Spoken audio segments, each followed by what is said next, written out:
Oh god, I just realized it's still playing temple chants. This is awful. Everyone's just... Hello guys, welcome to Dungeons & Dragons. I don't know if we're allowed to sing that. Max is gonna keep that up the whole time. I'm good with that. I am the most religious. The whole time. That's true. Yeah. I mean, your mom isn't a god, so like it's close. It's a close. My mom, but yes, but your god is mommy though. God. Yeah. Mama. Goodness. We cannot hello, escape. everyone. We cannot come out. I actively worship my god. Hello, versus mama. Thank you. Thank you. Do I still sound I made this joke before. horrible? Yes, yes, you do. I'm sorry, Oh Bear. my Okay, God. we're live. Hi. Hello. Hello, everybody. Dungeons and Dragons. It's our favorite game. It's our yeah, I think so. I think it's my favorite game. It's like you hesitated. I had to think for a second because I'm an play a lot elite of games. gamer. I might have other games. Are you know? a gamer, Tyler? I am a gamer. Gamer Gamer. alert. God damn it. Always derailed so quickly. Hi. Session 23? 23. Wild. Last session was wild. Yeah. Lore intensive? Pretty intense. More the session before. Combat intense. It was combat intense. Yeah, you guys are like all basically dead, I think, right? Yep. Yeah, I am. Yeah. Anyway. Like Some of us by our Aqua other has creatures 1 doing hit it. point, Moss has 1 hit point, Nico has half health, No, Niall Aqua single has 15. digits, Soren's Yeah, also, got I 15. lost my thumb, so You did lose the tippy, that's right. Wait. Is it the entire thumb or just the tip? I lost my entire thumb. It's Right? yeah, it's to the second what is knuckle, your it's thumb to the if not root. more than just one big tip? It's just the It's like that. This is my hand now.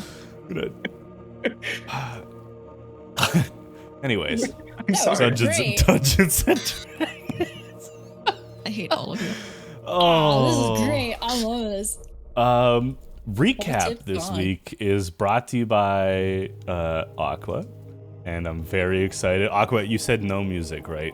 Well, okay, you could choose. I'm gonna mute it for myself, so I don't. That's fine. You gotta get kind it of tell me confused. like what the vibes are of what we're about to witness, so it I mean, matches. I sent you a recording of a bit of it so that you could get the tune. I couldn't get it to play on my phone, so I'm gonna be Oh, honest. I no. haven't listened to it yet. Oh no! So this is also a surprise for you.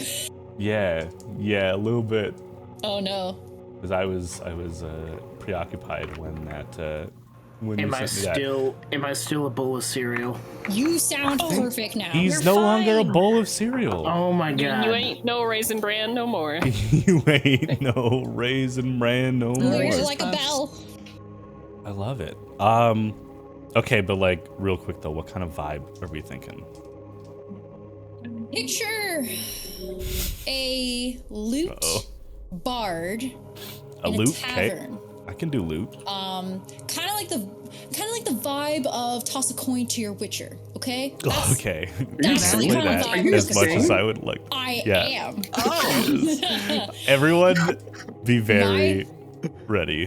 Yes. My recap is in song. So Do you just want tavern vibes? I have tavern vibes. You could do tavern vibes. I'm okay with that. All right. I'm so excited. I'm really excited, and also, yeah, this could be great. Okay, the only I do tavern vibe I have queued up is from the Barons, so we're going back to our roots. Hold on. That's okay. Yeah, that'll work. Again, unfortunately, I have to mute it so then I can. No, that's like, for the best. focus. You stay It's for focused. the best. Okay. So picture this. Just a lowly human in a tavern. I got which by the way, I actually tried desperately to look for a hat, like the bard hat with got a little feather in it. It's kind of flopped to the side.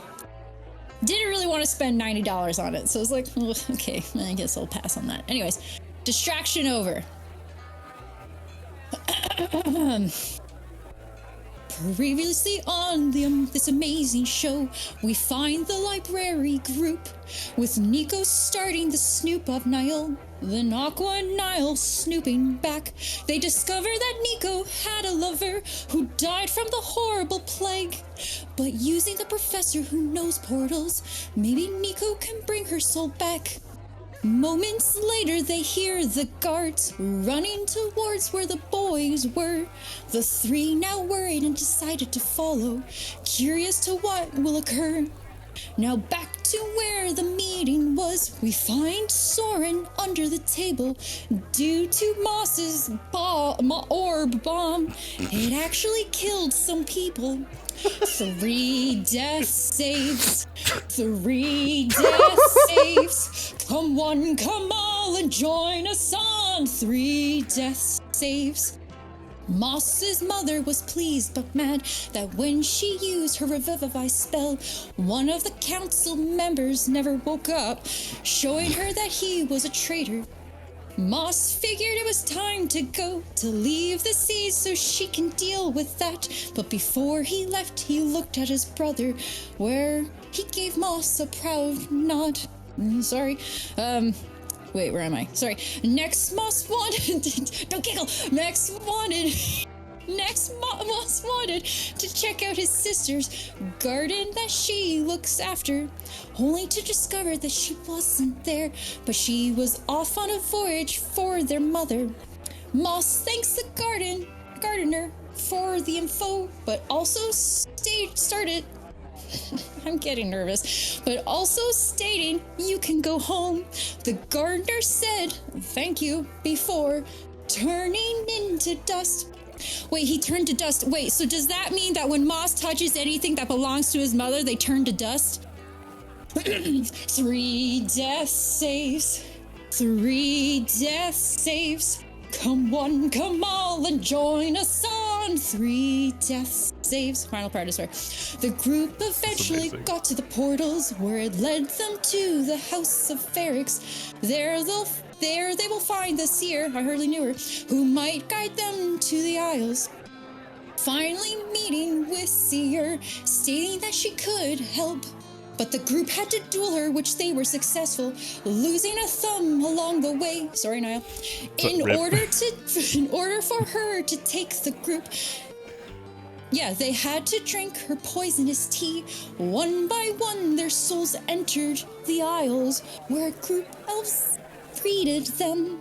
Now the eldest elf walked up to the group, and she said, "My name is Lost. I hear you're looking to speak to my daughter," and that is where we ended off. Now, if this song was too confusing for you, well, my friends, my listeners, you know what to do. You go on YouTube and you watch the VOD of the session that I just sung. 3 death saves. 3 death saves. Come one, come all, and join us on 3 death saves. Yay! Honestly, that was fucking amazing. That was so good. That was the best song I've ever heard in my entire life. That was... I especially like the was part so where you good. lumped Niall in with the girls, implying that he's one of the girls because that's very accurate. Niall is one of the girls. Now it's girly pop. He is girly pop, that's true. Yeah. Niall's one of the girls. Oh, man. Hashtag one of the girls, please. One of the girls. Thank you, Boyd. Amazing. Thank you. Amazing job. Thank you. That was... I liked the ending. It's like, well, if you don't understand, because when you said if people can understand it, you could sing it. I was like, cool, I'll add that part in the end. That part in the end. If you didn't understand me, fuck you, watch the VOD. I'm here for it. Wow, that was incredible. I realized that I muted myself on OBS, but you could still hear me laughing. I'm so sorry. I was laughing because it was incredible and so Aqua at the same time. It was great. Aqua is now not just Aqua in disguise. Exactly. Aqua's just gonna Aqua's multi-class as a bard, and I'm so ready for it. Oh man! But yeah, you're welcome, guys. That was, Great job, everybody. That was my creativeness. Thank you. I'm gonna say great job, everybody, namely for Bubbly and everyone else for holding it together, because that was so good. My face was so good. I was amazed the whole. Block everyone's face. And I kind of figured.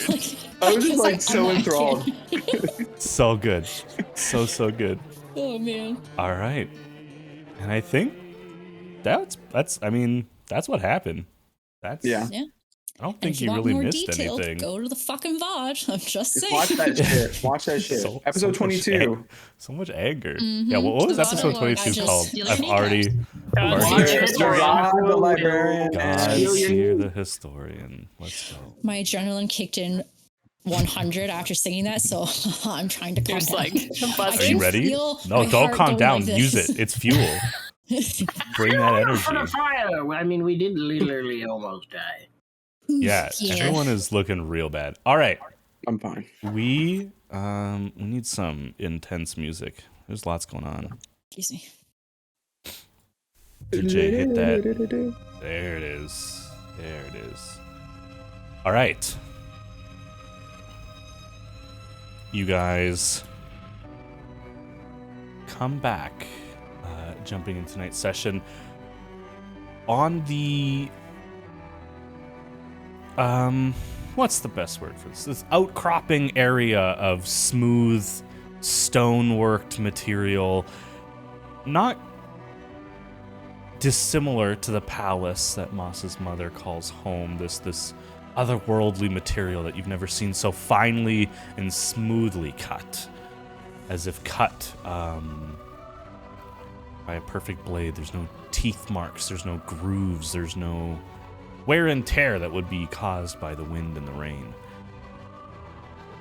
And you were led by this woman named Lost.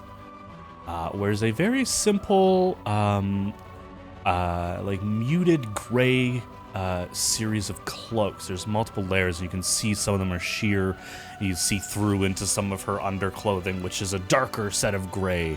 This almost uniform of looks like most of the feminine presenting people that you see around you are dressed in similar attire, varying colors, as was described, with their various skin tones that seem to be mixtures and creations of elf and other, Ganassi, tiefling even, this muted tonage to everyone's skin. You guys are all haggard and stressed out a little bit.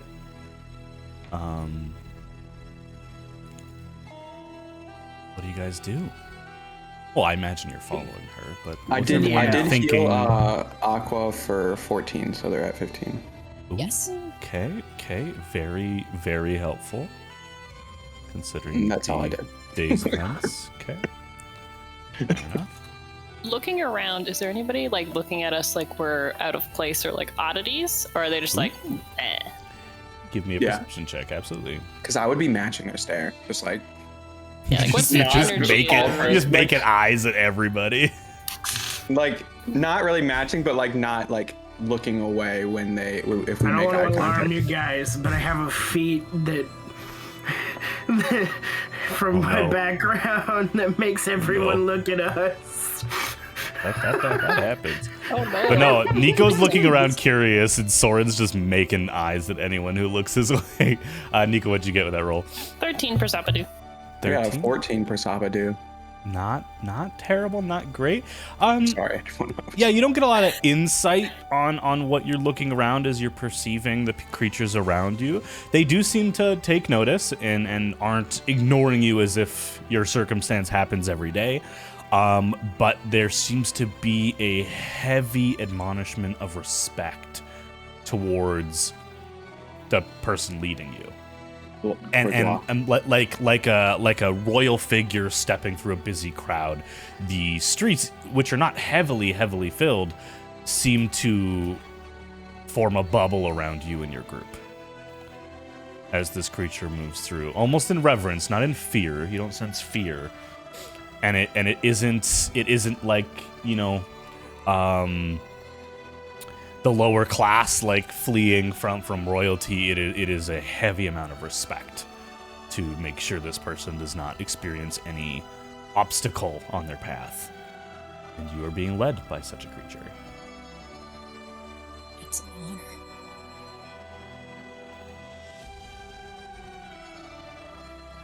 I believe at this point, you guys have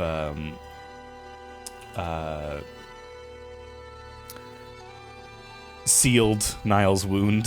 He's no longer gushing blood from their stump. Yeah, I did. I Soren stopped. scabbed it. Right. Yeah. I thought there. I remember there being a little something to help that out.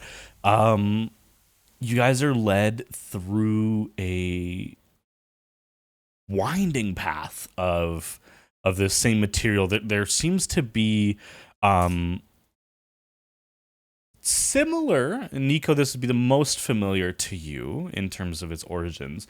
Similar to in Flint Gate, where they have these magical orbs that work as street lamps throughout the city. This city has, or this palace rather, has something similar, where sticking out of all the buildings, similar to where you would expect to see like shop signs and advertisements for what's in the shop below. Instead of any verbiage, there are just these heavy gemstones that vary in color and cut and quality, but they seem to produce a small amount of light. And it's interesting too, because now that you are looking at that, you guys maybe depending on your passive insight and how much you care, as you look around at the people who have these muted tones in their skin, right? They're all this like milky white or tan color with like a hint of purple and red and blue and all these different shades kind of as a accent color to their skin. Maybe it's not actually the skin, maybe it's the reflection of these lights, or maybe it's both, or maybe it's made more severe by the lights. But it's interesting as you move through the city, the amount of color you see. It's very muted, but it does add a layer to the otherwise white sandstone, concrete colored atmosphere that you guys are following through, to have a little bit of color thrown in with the light. And it is daytime, which might also affect how much of this light and coloration you guys experience. The woman does not talk as you guys travel. You do see her nod to a few people and just kind of respectfully like thank them for letting them through. And it's very humbling to be led by this creature, as everyone stares at you who is being led by this creature. There's a bit of reverence towards you as well. Are the streets otherwise noisy? Like, like how you'd be out downtown in the middle of the day, there's like kids chittering and that kind of stuff? It would be akin to the town that you grew up in versus Flintgate. It is not the same level of insanity that is Flintgate, where every street is crowded seemingly all the time. There are people. I would garner to say, in the amount of time you've traveled so far with her being about 10-15 minutes, you've probably collectively seen about 500 people or so. But that's as you move through streets, as people going in and out of buildings. A lot of people, when you first landed, seem to be looking out at the ocean that surrounds them, which has a visibility of a few hundred feet before it's misted and blockaded by whatever magic protects the Radiant Isles, you imagine. You notice as you're traveling a steep, a subtle incline. You seem to be traveling very, very delicately uphill. Until eventually you reach a portion where there are stairs and you are led up. At this point, the woman leading you, who has named herself Lost, kind of bunches up her skirts a little bit to not trip on her own feet as she travels up, and you see she is barefoot. She's not wearing any shoes. And while the streets are not dirty, there is this fine kind of material, almost like white sand, that's caused likely by the beaches that are around this island that coat the ground everywhere, and she is not leaving any footprints. There's no indentation where she stands, almost as if she's walking on the sand itself and not the ground. You guys continue upward, taking in the view. As you get higher and higher now on a staircase that seems to, again, very subtle stairs. Each stair foot is about 4 feet long. So it's just a very gentle, gradual inclination up this hill, leading towards some sort of central structure. You crest over the top of the first layer of buildings that you traveled through. Mostly 1- and 2-story buildings, nothing scraping the sky like in Flintgate. You all take in the beautiful and calming ocean. The waves barely churning against the rocks, and you can see islands that seem to be part of this Radiant Isle chain, but otherwise everything is peaceful. The sun is shining, and it is a bright yellow sun, not the dark orange sun that you've been seeing in the plains of Merciless Amber. This sun is calming and reassuring. At the same time, though, a little bit above and to the left of where the sun is in the sky is a moon. It seems out of place. I mean, oftentimes you can see the remnants of the moon as the sun is rising, but by where the sun is placed currently, it is just after midday. And for the moon to be that high and that close to the sun is peculiar, to say the least. You eventually are led back into a courtyard, no longer having a view of the ocean side, and are brought into a garden of, again, very oddly muted but colorful lilies. Various colors in various stages of bloom, as if a tide of rain activated them and then quickly stopped. There is a wall where they are still closed, the bulbs still held tight, and they're colorful, but almost as if your vision is impaired. There's more gray in the color than anything else. And you see above more of these gemstones lighting your path. Past the garden, you are ushered into a open-air corridor where there is a roof and walls, but there are no doors on either this side, or you can already see the far side of this hallway. Just a open-air passageway that leads into another corridor that finally leads into the lobby of the palace. There is nobody immediately in this lobby, and it's odd. You feel like you should be hearing the chatter of, people studying whatever is going on, whatever Professor Torwin is up to here. You get a sense that she's nearby, and so you're a little like, this doesn't seem like a place of research. This is a royal palace. I'm going to talk to some king or noble or something, and maybe they're all studying underground, or maybe this is the first stop before you're allowed to see Professor Torwin. The lobby is a long oval room at the far end. Rather than it tapering off like the doorway you came in, it opens up even further into a grand staircase. Seems to be almost 40 feet wide and spreading even wider upwards into the unknown. You can't see where it ends from the steepness of this staircase. The woman known as Lost takes one step up the staircase and looks back at you all.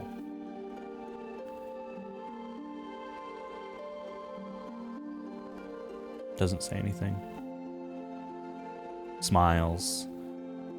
Welcoming. Are we allowed to follow? I would expect so. I think Soren doesn't stop, and just continues. Yeah. Just walks past I'm her. like, just like goes in, just like not used to like kind of this like feels kind of like I don't know. He just doesn't feel intimidated by people like of power. Like doesn't like he recognizes their power, but he's not like going to shy away from it. I mean, he literally talked to his god. He's just saw his mom, so it's like literally it's just like this is my life now. Yeah, pretty disillusioned with the idea of power. Yeah. Perfect. So Soren leads the way forward. Who's in tow? I'll go behind Soren. Okay. Lost, are you coming, or is Soren now leading us? Well, it appears our young master is most excited to reach the pinnacle, so I suppose for this part of the journey he may lead. Oh, Don't get us lost, Soren. well, he can't because Lost is right here. But Lost, are you gonna come with us though? Yes, but I want to Oh, make sure okay. everyone is able to make the journey first. Is it particularly Speaking difficult? riddles. What did they mean by that? Make an insight check. I'm also making an insight check. Would I be able to hear them say that, or would I be too far ahead? You're about 20 feet away, so you could hear it, but you're like already committed to the staircase Yeah, I'm not at gonna this turn point. What you get? Oh, she got a 4. 4. 15. Oh, there we go. 15 and a 4. Purge She's hard to rage. read. But she is not Just like nah. Yeah. she's not hard to read because she's withholding information. It is honestly the easiest way to put it. It's just her vibe. She's just calm. She's happy. She's excited you're finally here, is what she said to you when did you I get first anything opened your about- eyes. Finally here. It didn't seem like a threat or a warning. Okay. It was So more there's of- no force field on a threshold or anything like that. Yeah. Or just run She's into a standing on wall. the first step. She's calmly All right, waiting well, for you since guys we're not gonna to. get disintegrated. Yeah, she's just a cool cat. Correct. That's right. Do not trust. You guys all step onto the staircase. Yeah. Okay. I'll linger just a little bit and just kind of take in the whole room around us. Is there any like symbology or anything like that in the room? Absolutely, yeah. Give me a perception check. This is prior to you stepping on the staircase. You're still on Yeah. the floor. Okay. I'll linger. Yeah. For I a would like moment. to be last. Just saying. Okay. You were waiting beside Nico. What's going on with those dice? Whomever picked purple, I don't remember whether it was Bubbly or Mac. You burned me. You burned me. Oh no. 5. Sorry. You got a 5. It's very big. Like there are details in the room. It's not like you don't see anything. Nothing stands out to you as extremely important. You do see. Please hold. Well, no. I see it with a 5. You do see this. I'm holding on. A man with a gun. A man with a sniper rifle in the He's window holding above. it sideways. Holding a sniper sideways. Oh my god. Sideways? What do you mean? He's only gonna get one shot because it's gonna blow his whole arm off. Break Oh it. my Don't god. Sock it. He's built different. He is built different. You notice that arm is Arm of extremely steel. ripped. Sorry, hold on. It's coming, I promise. It is. Here's what I found. Stop. Oh, Siri found something. No, that's what did Sirius see in the I window? found steel. Oh god. You Siri knows. find in massive what's the word?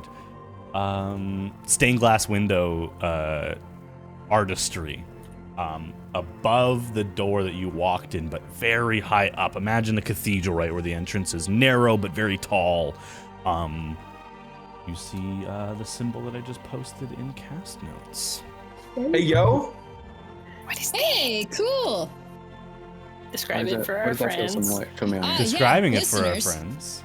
Love you to death. It is two. Well, it looks. This is a sketch, but what you see on the window, he holds up a picture of a Taras. God damn it, Mark. No, it is two circular discs that seem to be silver. The likeness I could best associate with what it would look like on a window would be like a large dish or a coin, perhaps, but it's quite large. And on the left coin, they're kind of overlapping, kind of like a Venn diagram. On the left larger circle is a moon smiling into a star. And on the right circle, facing the other moon, is another moon frowning into a star.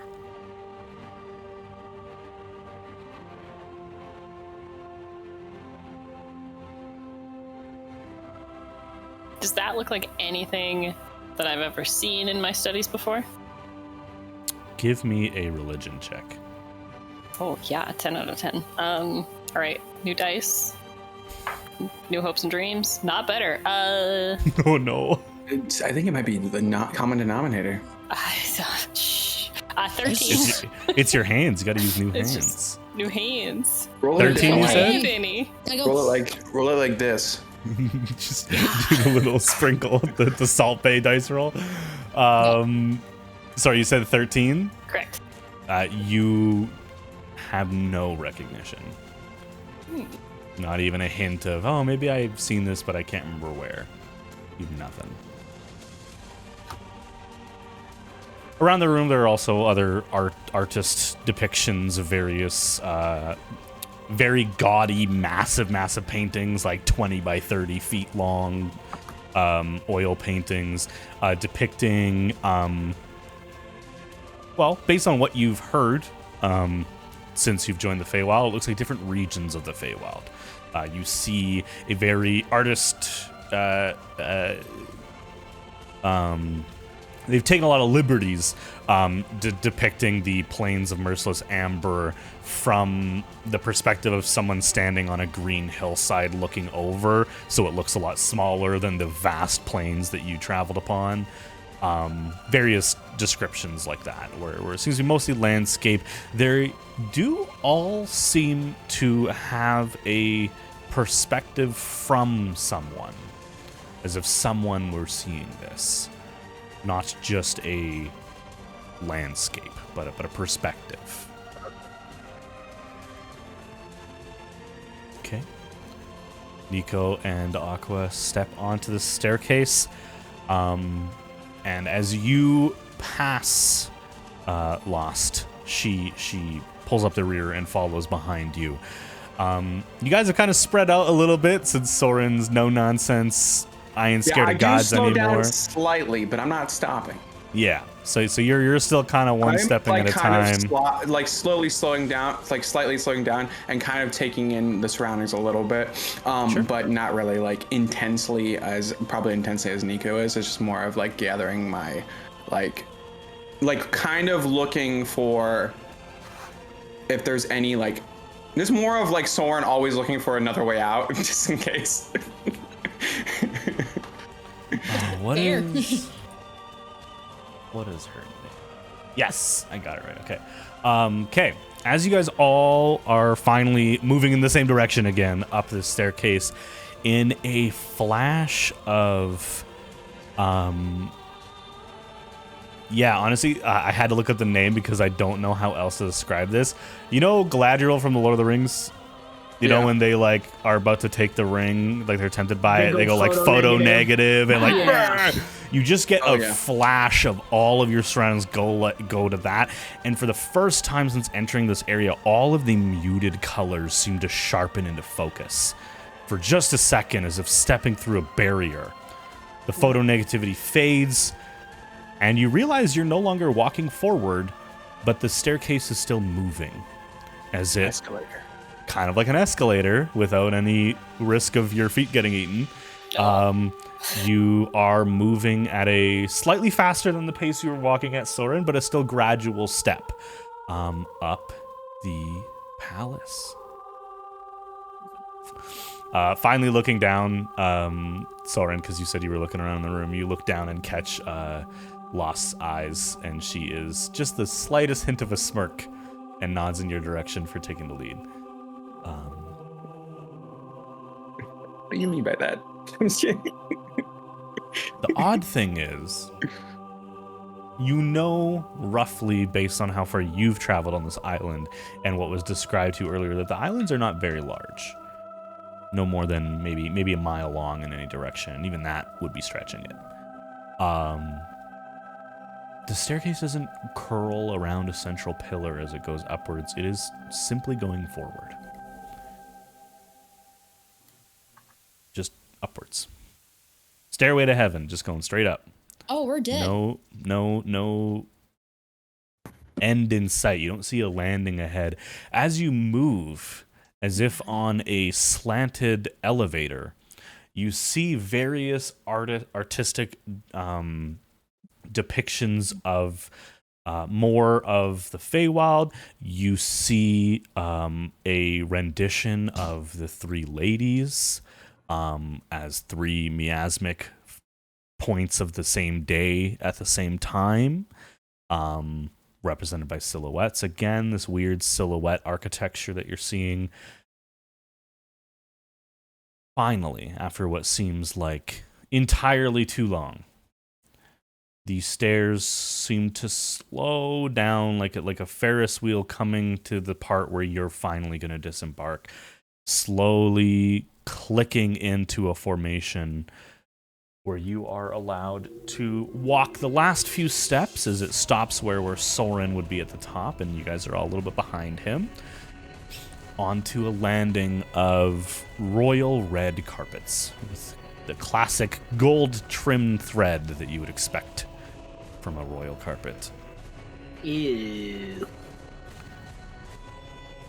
Standing as if a porter at the other end of the train system that you guys have all now used a few times, you see a figure unlike any you've encountered before.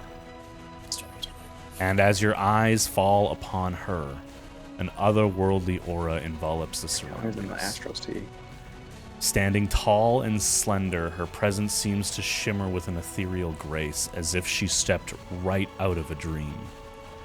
Her flawless, radiant skin emits a gentle silvery glow, and her eyes, a mesmerizing deep sapphire, seem to pierce through your very soul, instilling a sense of both wonder and trepidation. Adorned in flowing, iridescent garments that seem to move in harmony with the unseen currents of the Feywilds, she appears as if she's a part of the very fabric of the realm you find yourself in. Hanging from her neck is a delicate pendant that glimmers with the brilliance of a fallen star, casting flickering lights around her like a celestial dance. Her connection to nature is undeniable even in this strange land. The foliage and creatures of the Feywild seem to respond to her presence, and though there are no grasses around you, you smell the lush nature of the after-rain smell of the wilds. It's as though she's an embodiment of the very essence of this magical place, its wisdom and secrets flowing through her like a sacred river. As you gaze upon her, you get an overwhelming sense that she has existed for eons, traversing even the annals of time itself. In her eyes, there's an ancient wisdom that emanates from her as if she holds the knowledge of countless ages within her radiant being. With an air of serenity, yet you can also sense the depths of emotion hidden beneath. The sound of her voice as she greets not you, but Lost, her mother, stirs something deep within you, leaving an indelible mark on your heart. You find yourself drawn to her, not just by her beauty, but by the captivating aura of mystery and tranquility that surrounds her. In her presence, you feel an odd mixture of reverence and comfort, as if you're standing before an entity that knows the secrets of the universe, but also carries the compassion of a caring guardian. It's an encounter that leaves you both humbled and curious, eager, I think, to discover the stories and knowledge she might hold. And knowing Moss's parents, what role she plays in the enchanting tapestry of the Feywild. Do I recognize her at all? Is she familiar at all? You have never seen this No, woman. she's just wearing a lot of. All right, weird lady. Pretty. As Lost, who is behind all of you, comes up. Mother, are these the friends you've been expecting? Lost simply nods. Ladies and gentlemen, and others looking to Niall. This is the historian. Oh, oh. Lost smiles and kind of walks around where your group is kind of on this landing to her daughter, the historian. And they kind of turn to look at you as if expecting something of you.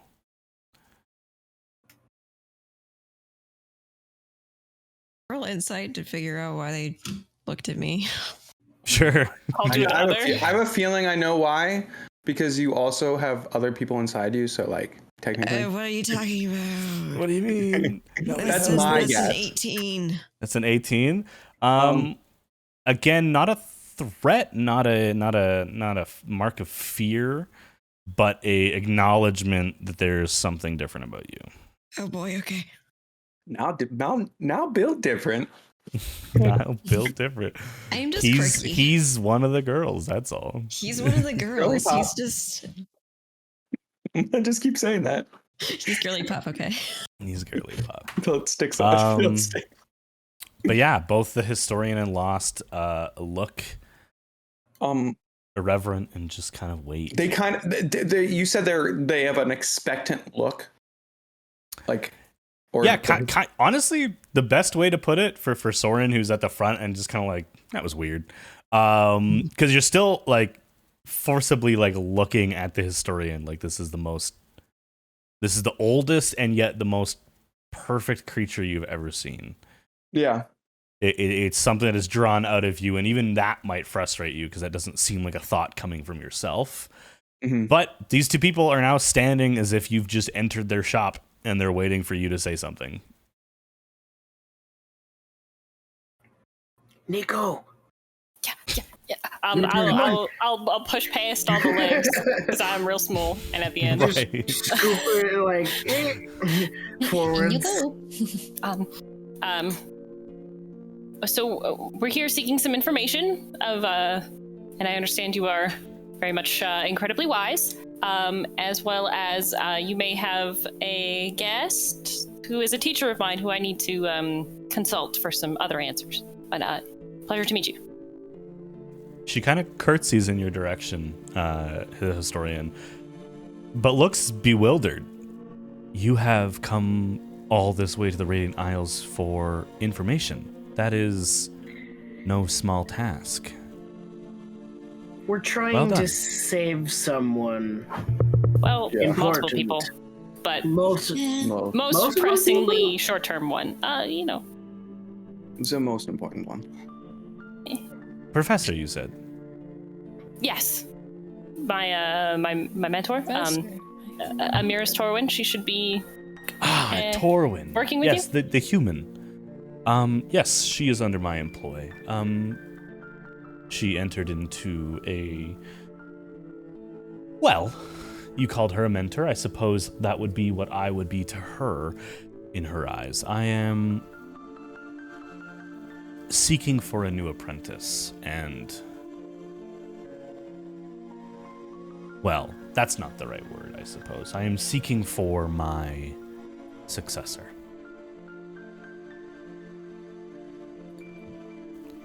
And Damn. it is, as if I do say so myself, pardon the impropriety, it is no small shoe to fit. So I have a dozen or so working under me in a competition of sorts to, well, replace me. Fascinating. How does No, not mother. I don't sense that bond. Your professor, your teacher. Mm-hmm. She came here under the guise of study. Something to do with temporal travel and what sounds like an attempt to reverse the aftershocks of Mother's Mercy. Something that is most noble, but foolhardy. She found her way here, I believe, after... Yes, Lost, I think you were there. She... Well, I'll let her tell you what journey she's been on in the Feywild, but know that she entered into an agreement willingly, and unfortunately, I think she thought to outsmart me. Something not easily accomplished. In fact, I remember many lifetimes ago someone trying the exact same thing, and so, like a prophet, I imagine I can trace those steps and know what she intends. That She's sounds in like no- the hubris of a wizard. She is in no danger here. I want to make that clear. She is a welcome guest, but she must complete her task before being allowed home. what That is happens? the agreement she made. What happens to those? You said home. So if you don't deem a person, the 12. You said a dozen fit. If you don't, There's about 10 or so, I think. Yes, almost a dozen. if you don't deem them fit, they can return. You said, right? Yes, they all enter under an apprenticeship of sorts. My role in the greater Feywild plan is not something easily revealed, and these apprentices must find that information within the library in order to obtain the knowledge required to fulfill my duties. Something not impossible, but for someone as aged as Professor Torwin, admittedly very difficult. Might I inquire what your duties are? You are welcome to inquire. My duties are vast in the grand scheme of things, but on this humble rock that I have transformed into tranquility, my duties are simple. Much like the ungodly Mallow, my duty lies in the protection of the histories of the Feywild. Not unlike Mallow himself, my job is to interpret the past to protect the future. Knowing what has happened before allows me not only to predict, although I tend to avoid that, for I'm not an oracle, I am no prophet. I, in turn, look for the answers in between. What might happen, not based on fate, but based on human and otherwise. Intuition, thought, ideation. Familiar with the practice myself. Are you? At least in terms of guessing what people might try and do. Well, I suppose at the end of the Don't day, sign what up. I do is guessing. I would just sign up. harbor to say the information I Educated have guessing, I mean. is a not- very well-educated guess. Exactly. I didn't mean to undermine your knowledge. Mostly just to relate. And I know you probably don't measure by day or even year. How long would you say this task would be? Well, It's a very good question. it is hard to say. Finding something that is hidden in a confined location, it is within the library. I did not lie. It could happen at any moment. It could be 1,000 years. It really depends on who is looking. And wait? Are we allowed to see this Professor Torwin? You are granted access to the library, yes. However, Interrupt their work. looking at you specifically, Soren, But you will find certain books will be unreadable. Certain? It is my duty to protect information that you are not able or willing to know. That is my job. These are my books. But you are all welcome within the library. I would, however, ask you, pointing to you, Niall, for a private word. oh, Right then. are you sure, Niall? Yes. I'm sure we're just going to have a conversation. Okay. Niall, looking at this iridescent creature, what is Niall feeling and thinking right now? Mainly, oh shit, she knows something's up with me. Why is she so pretty? Fair. Not like At the in an same attractive time way, or but in just a successive? fact. Yeah, just like, oh, she really do be gorgeous, hey? She really do be pretty. Yeah. I Fair. think I might die. Yikes. My eyes! Ah! Attractiveness. Balls! It's like Indiana Jones when the faces melt. It's like Oh, Yeah, he's definitely nervous, but trying not to show it. Wilkes is While, in dream Sorsha. While the historian was talking and kind of interacting with both Nico and Moss there for a bit, Aqua and Niall specifically, since you guys didn't really speak up, give me an insight check. Ooh! I've been doing a lot of those this session. You have. I It's have been an not. early start. you're just an insightful. Natural 20. You're Oh! Oh, for a total what? of A total of 22. 22. Insight. My insight is that. Why have I not been using it? because Yeah, you're in character. Would Aqua Because you're question in people's character. No, but my insight's +7. I'm Yeah, like, fuck. it's really was great. mine. You have a really good insight. You're just very it's, trusting. Never inside anyone. It's 19. 19 and 22. You both clock a crack in the perfect expression of Oh, mine's Lost +8. when the historian refers to Mallow as ungodly. Just a frustration. Oh. What Um, do you mean by that? yeah. Another, in the grand scheme of things, likely a servant of the historian, approaches, introduces herself as Hidden, and gestures for you to follow her to the library, all but Niall.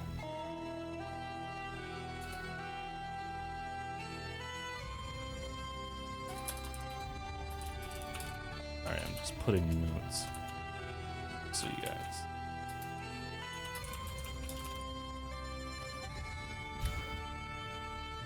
Okay.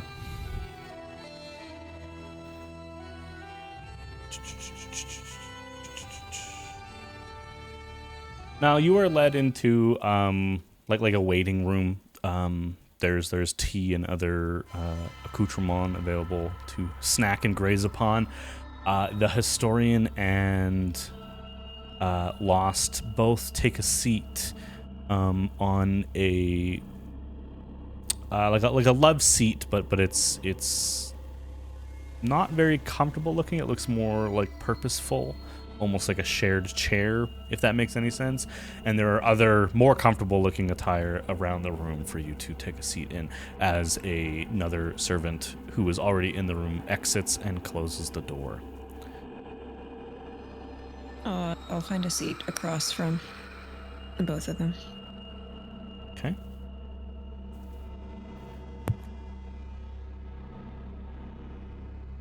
I noticed something in your eyes, child. Pain is easy. I can sense pain. It is unfortunately way too prevalent to be ignored. This is not that. What ails you?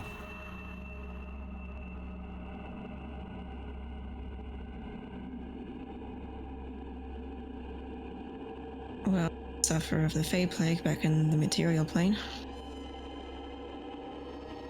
Yes, that is physical. What ails your mind, child?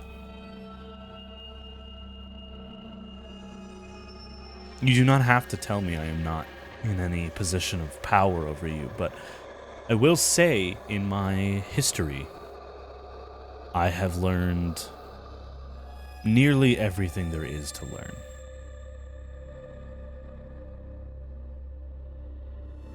I don't often offer my help, but I'm curious. What ails your mind?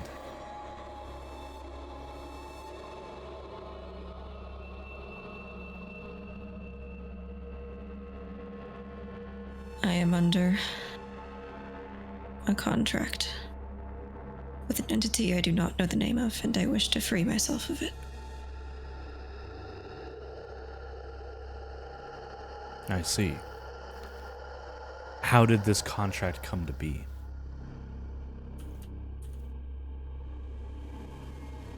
In the middle of a final battle between a war of my hometown and another. We were losing, and suddenly an offer came to my mind, and I accepted it without consideration.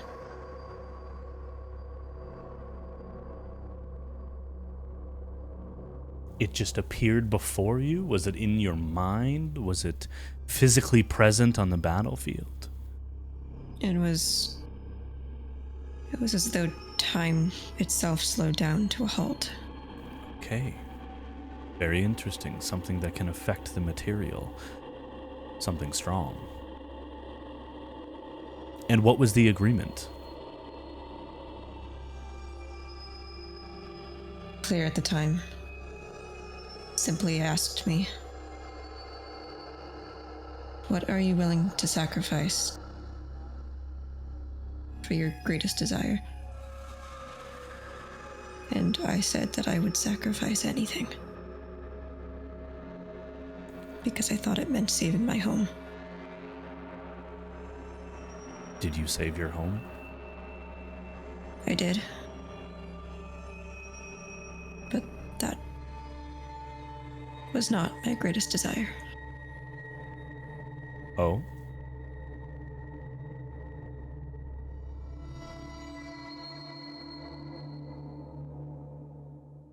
My greatest desire was to be a hero.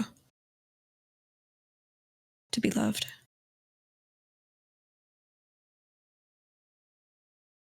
A hero. The unfortunate thing about heroes is both sides have them. A hero does not define goodness or justness. You can be a hero of the republic, of the country of which you are from, all the while slaughtering thousands from another. That would make you a hero.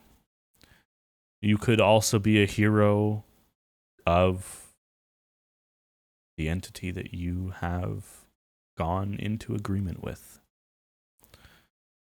Does this creature leave any symbol, any insignia that you can trace? On the targets that I must eliminate, there is smoking black rose on their forehead.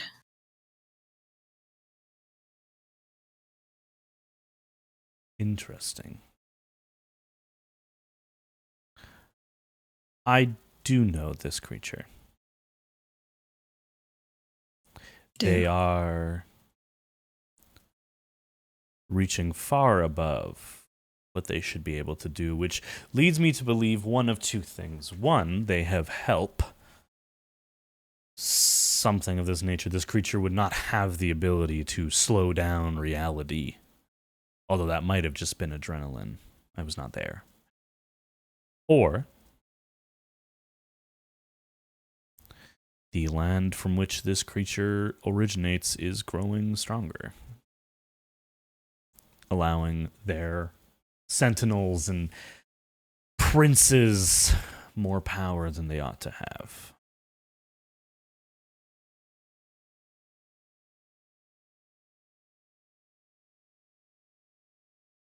Who is this creature?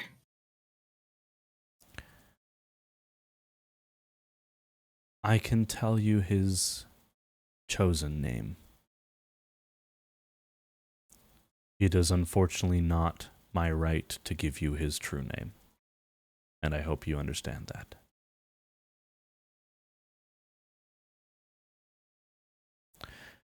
His chosen name is simple. It is Egtheron, the Unwilling.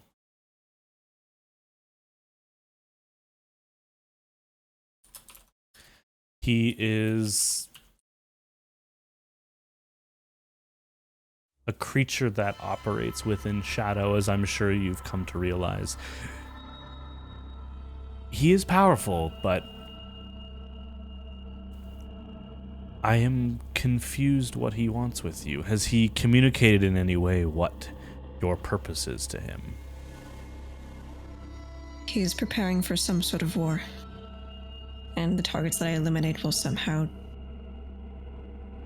either give him an advantage or even the odds. Are you implying that he is looking into the future somehow and eliminating future threats? Or is this more of a hit list of known targets? What type of targets has he made you strike down? I didn't think it was anything specific at first because the targets were either vague or something specific, no matter if it's an innocent or some sort of villain or an animal or perhaps a child. Historian cocks an eyebrow.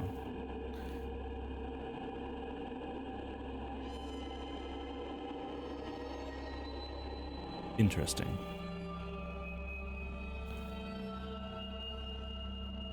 You can free yourself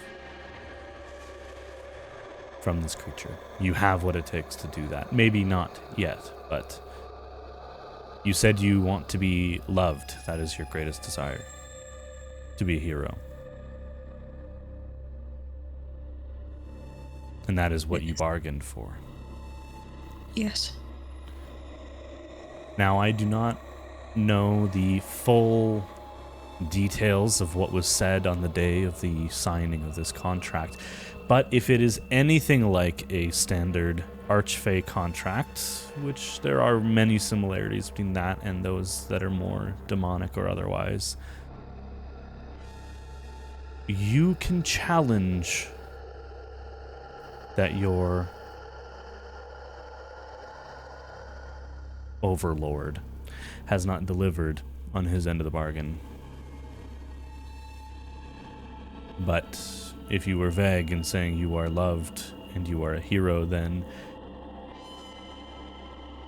I don't know how that will pan out. There are two ways to break a contract with someone that is as powerful as Agtheron, and the hardest one would be to kill him in his native land.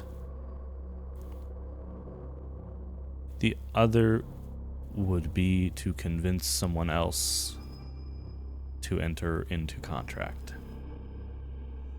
It would have to be willing, but this creature does not have the ability to separate their sapience, meaning they can only reach out to one individual at a time.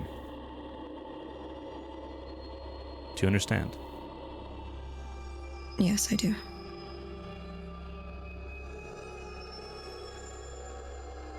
This might not be believable, but from what I gather, I'd say you're loved.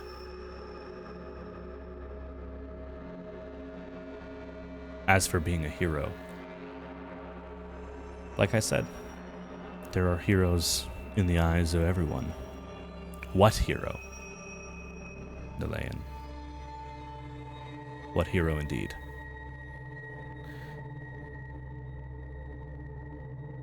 My mother, lost, will lead you back to the others.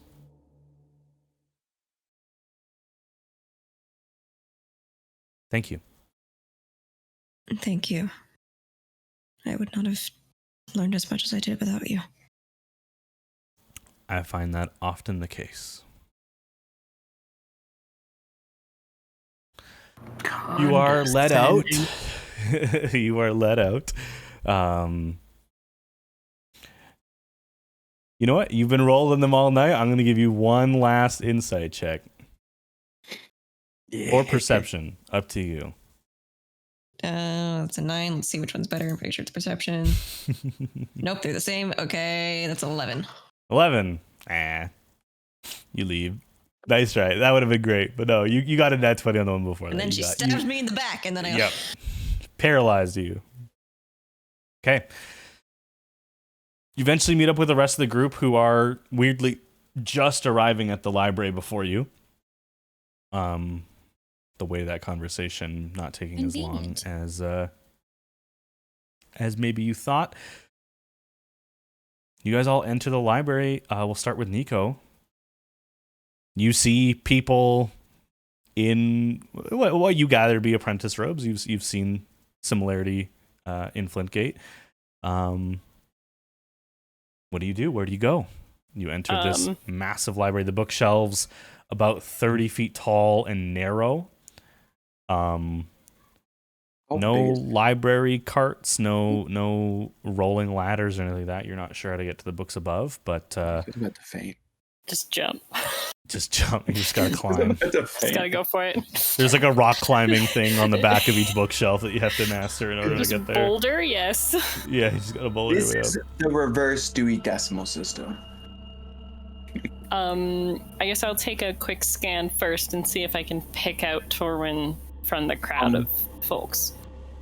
I think Soren would ask Nico, what does Torwin look like roughly? So maybe we could split up and cover more ground. And don't just say old. Well, And but don't just say old. describes her so perfectly. An old white human woman. Yeah, because there are a lot of old human women that I've seen. They all have the similar attitudes, but they look vastly different. Same vibe, different appearance. Well, but at the same time, though, do we even see old creatures right now? Like, do we actually see old creatures? Who do all these people look like? What do the apprentices look like? Maybe they're centaurs. If none of them are looking old, then we might be able to they vary in every descriptor the same way that they would in a major city. Old is a descriptor. There's turtles, there's tieflings, there's look to be Azamar, there's Ganassi, there's human, there's elven, there's dwarf. There are, and they're not all apprentices. There are people who are allowed to access this library for other means, but there are, just in this first entryway as you enter right at the edge of the library, there are a few dozen people. You don't see Professor Torwin immediately.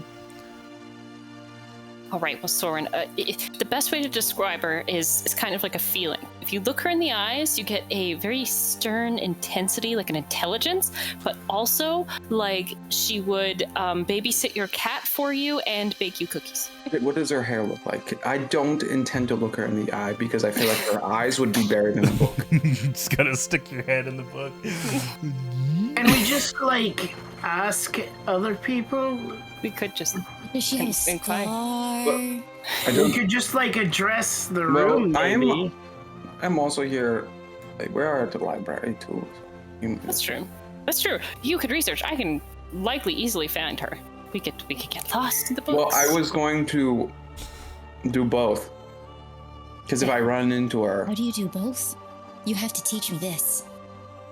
How to multitask? Soren teaches Aqua how to multitask would be a wild supercut. I'm just saying. I'll teach you how to multitask. Well, if we're going to research, I am in need of information on how to topple a multitude of deitous entities. Me too. Just kidding. I didn't say that. I didn't say that. And walks off. As you guys are all starting to break up and kind of go your separate ways, Lost steps up and to you and Niall, since you two are standing most directly close to each other. Your professor is somewhere in the eastern quarters, I believe, researching.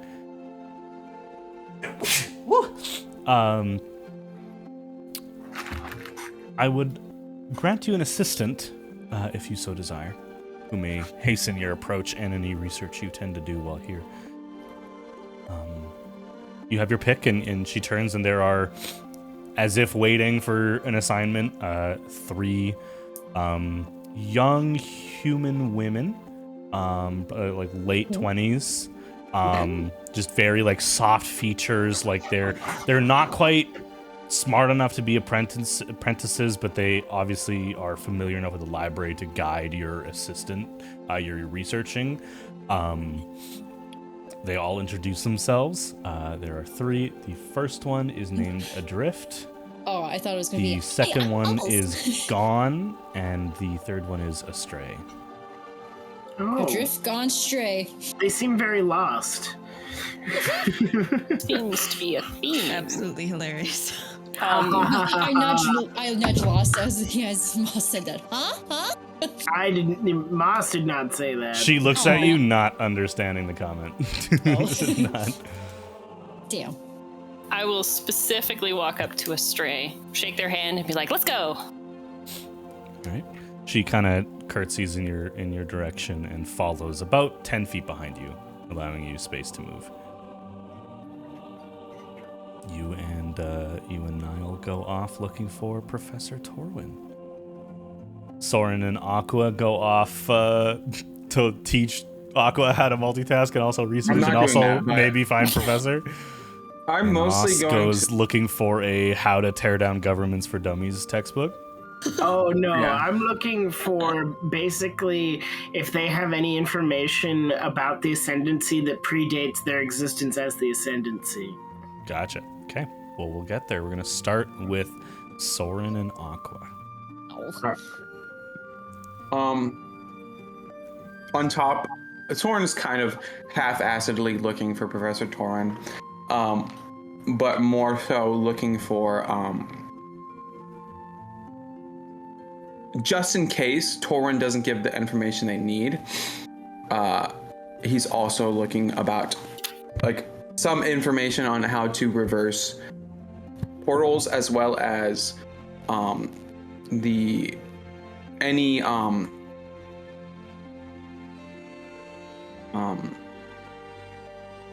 weaknesses. I'm probably not going to get this information because this is probably the exact book that Professor Torwin's literally reading it right now, and you're like, I found it, just take it out of her hands. No, weaknesses to Kaela. Sure. Aqua, any research topics, or are you just assisting Soren? I don't think Soren, like, I feel like if if I tried, Soren kind of like nudged me away. He's like, no, this is my multitask. Go do your own multitask. This is my multitask. So I think I would have tried it first, and then he would nudge me. I was like, okay, it's just Soren beats Soren. So I'm looking around.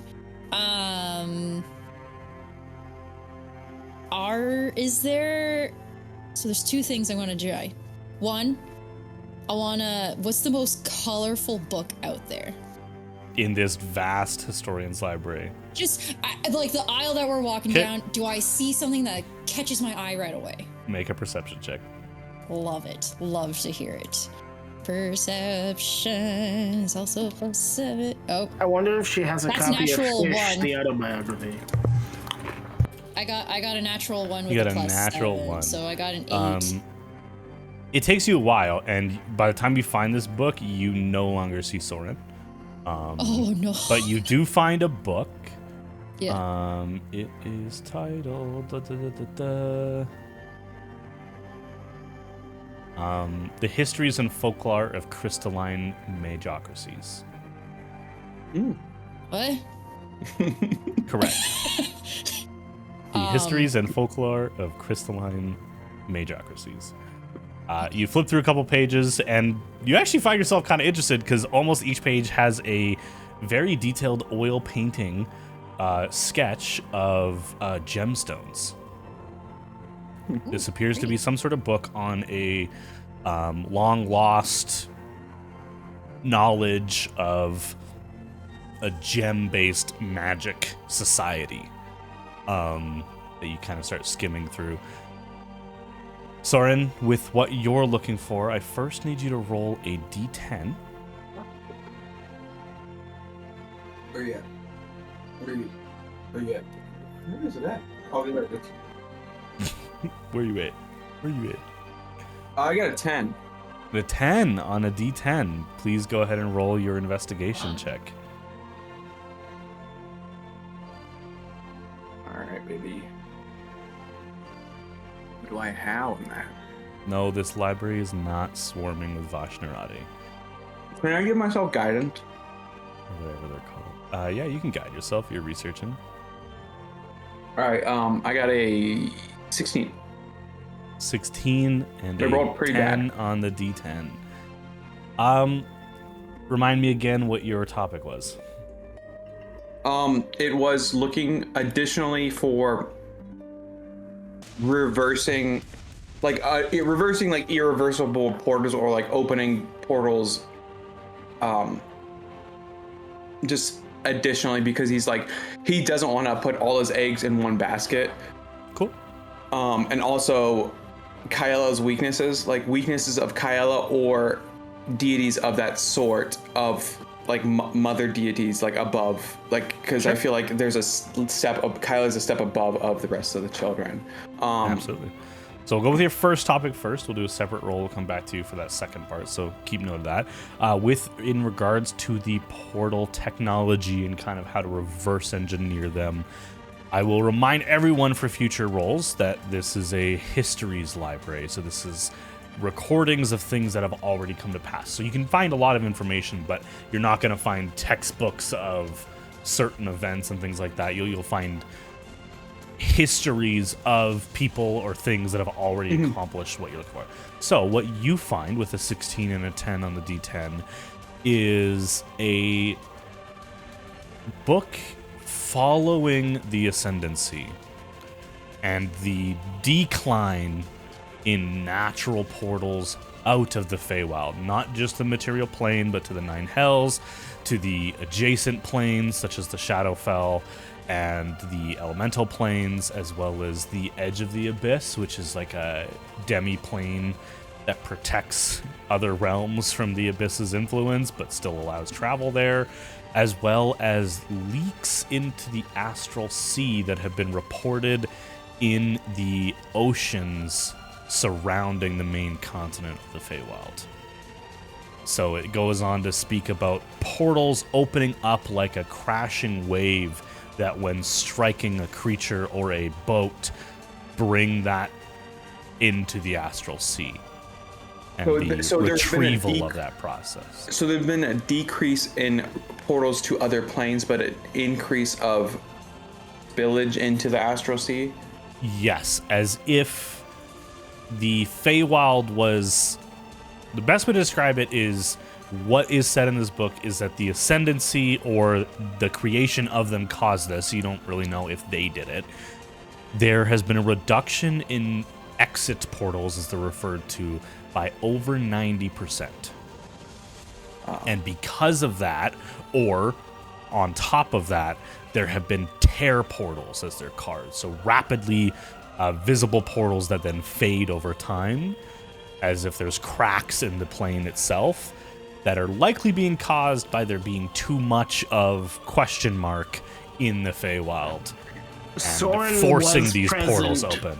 for my mom's confession. Yep.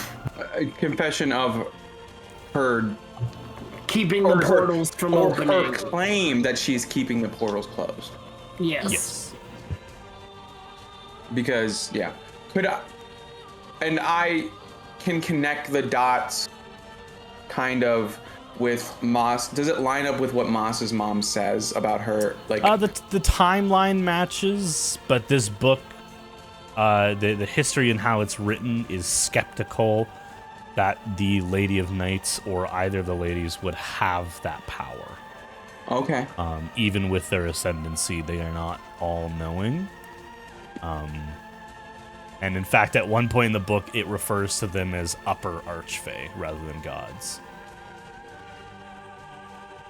Oh.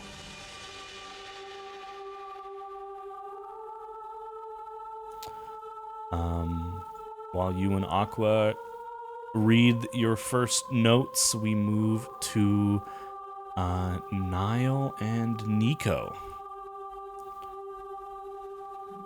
You guys are primarily looking for Torwin, but you know you're in the right place, so you might not be beelining right for there. But you have an assistant who knows likely where she last was, so you can beeline there and then research from that point. If you want to first interact, I leave that to you on what you two want to do. I'm just kind Niall. of following. Yeah, just because I'm curious. What was your meeting with the historian about? The contract that I told you about previously. Was she able to shed some light? She was quite helpful. I now know his name and 2 possible ways for me to break it. You say his name, right? Well, his chosen name, not his true name. Right. This is a library of histories. Do you think we could dig into perhaps previous contracts with this entity, this person, creature? I did take 1 book from the Lady of Night's library, but I would not be opposed to finding some more. Might be worth us digging into. See how other creatures broke their contract, maybe. Right. That's exciting. Are you excited? I don't know if excited is the right word. Maybe relieved. Oh, so it was good news. Then It is good news. All right, then how do we break your contract? It's got to be, if it's good news, then it's got to be simple, right? Well, there's 2 ways. One that seems a lot more likely than the other. The first is to kill the entity within its home plane. Or convince somebody else to take up a contract with the entity. And for my own clarity, which one do you think is easier? Definitely convincing someone, since I don't think we are going to be able to go to whatever the plane is. Also depends on the Drop plane. hat. Do we know what the plane is? I'm going to assume it's the Nine House. We should know before we start dipping into fiendish planes, but, you just need an unwitting target, right? Yes. Well, we should be able to trick someone. It does Okay. have to be by their own will of some kind. Doesn't mean you can't trick them. Well, of course. Or, lie through omission. It's fine. That's exciting. Nico's hardcore. I've never met someone so positive about this sort of thing. It's a little bit relieving. Well, yeah, it's your problem. It's got a solution. We just have to get there. That's true. Exciting. Okay. Well, I guess while we're chittering, I would like to just be led directly to Torwin, because that's really the person who has my answers. Okay. You allow your porter to take the lead, leading you towards the eastern corridors. As you transition to the eastern section of the library, you notice, and it gets more common the more east you travel, some books appear to be bound in chains.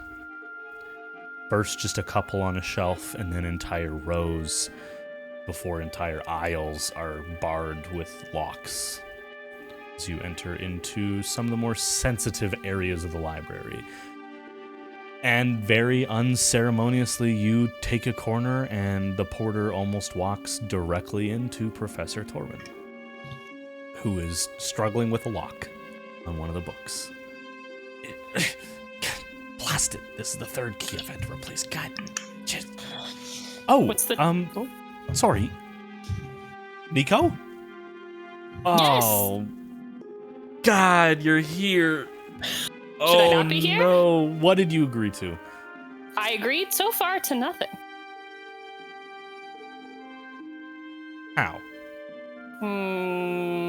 Well, I did bring they're not with us right now, but I did bring a fae with me, and they sell their soul for anything, so they've been agreeing to a lot of stuff. But it has gotten us through quite a few doors. One time! Right. It was 2 times. That I've witnessed. Who else did I sell my soul to? What? Yolanda. Yolanda, the sister. Anyways, you're off somewhere else. You're off somewhere else. Torwin looks like... Honestly, for you, Nico, you could see under the initial shock, pissed. Like, how is it this fucking easy for you to get here? It took me weeks, and I know I'm gonna die here. Like, just that flash of anger before, like, genuinely, like, happy to see you. Like, you're the first person from the material they've seen in however long it's been for them. It's been a few months for you. Right, and you're here because... Well, I have some various questions about the rat engine because I've gotten stuck without your hootilage. However, in exchange for getting here, I've found this lovely, wonderful, talented band of heroes. This is only one of them. This is Niall, by the way. Niall, Professor Torwin. And she, like, shakes her hand holding a book that, like, the lock is, like, clearly jammed on. The key is, like, turned at an odd angle in the lock. What's the title on that book? She's clutching it to her chest. It's hard to see. She's like, it's big, so she's like, yeah, nice to meet you, Niall. Thank you. Yep. It's like running into somebody at the grocery store. 100%. It's so awkward. I was gonna subtly try and really take some of the weight. Like helping her hold the book. Actually, sorry. Follow me. And she just starts walking. Now you're kind of holding the edge of the book, and she has like a library cart, and she. And you finally see the title of the book. It is The Histories of History. And it's like a long title. The Histories of History and the Knowledge There Within That Protects the Realm. It's a very, very long title. And it is written by the historian. But yes, I found these heroes, and they're lovely, and they're great, but apparently one of them's missing because one of them is stuck in, it looks like a mural, but as far as I can tell, I think it's a portal, and me being, not the most well-versed compared to you, I wasn't sure how to get them out. So I'll need your... As she's listening to you, she kind of like snaps her fingers, and the porter comes forward and starts pushing the cart for your professor. And you guys are following this professor very like nonchalantly, like she's done this 1,000 times. The porter kind of curtsies again, grabbing it, and leads you off to wherever your professor is actually performing the research, as you are explaining Yes, that's very all well and interesting, but again, you came here just... Let's start with the beginning. How long have I been gone? For me, it's been 4 months. Oh, that's not bad. That's fine. That's great. It is now that you realize that she looks older. How? Noticeably frail. As if she's not eating. Which has happened before when she gets lost in study and is too focused, She eats with her coffee in the morning and that's it. That's not bad then. And that wasn't long enough time for you to risk your life coming here to what? Ask me a question? Nico, we've talked about this. I am one of thousands of knowing creatures in Flintgate. You could have easily have replaced me by now. I'm surprised. Are you still at the tower? Mm-hmm. Yeah, well, no one's kicked me out yet, so yes. I think people are still expecting you to come back. There's a few years left on the lease before they'll come asking, but yeah. That's fine. Okay, and sorry, you had questions about the rat engine. Mm-hmm. I'm listening. Specifically, she's still like speed walking forward, by the way, kind of talking over her shoulder at you. Yeah, this is normal. So specifically, I was thinking as we were looking, because we're looking for public transportation. I was considering how many wizards have their own like demi-planes and little pocket dimensions and that sort of thing. So we're not just trying to get to like different parts of the material, but also trying to get to different little demi-planes and little like hippity hops. Maybe not directly going to a place in the material, but maybe you hippity hop, you end up in Elysium, you hippity hop back, that kind of thing. Make a deception check. I'm trying my best. Oh, I rolled real good. My Decepy boot? Nope. 18. 18. Good for me. Didn't roll great. Oh, that's actually a fascinating idea. Yeah, I suppose, especially with the High Council, most of them not being on the material plane for much of the day, that it would make a lot of sense that she just begins talking and going into detail. She touches on what she originally came to the Feywild for, which was a proof of concept, to make sure that a portal would appear on this side, or rather the mechanism for summoning a portal, but also, the stability, really just a fact-finding mission to determine the stability of a near plane or an adjacent plane as the Feywild would be. If you can go to the Feywild, you can go down the street type thing, that kind of logic. And she's talking. Eventually, you guys just enter into like a quiet little office space, which is just a series. It's like a library study hall. It's not anything fancy. And she's still talking as she's just placing down some of the books, and she breaks the key off in the lock and tells the porter to go get another one, all the while still explaining kind of what she's been researching. And she starts talking about something that you two haven't discussed before, which is the idea that if you're traveling from material to material, we've always been under the assumption that you do not need a tuning fork. You do not need to know what plane you're traveling to because you are not trying to leave the current plane. But the nature of how transportative magic works is you were unmade and you were remade elsewhere. That in itself, if you are someone with magic items, for those to be unmade, disenchanted, and then reformed on a molecular level, and this is the working theory that she has, then you must go somewhere to travel instantaneously.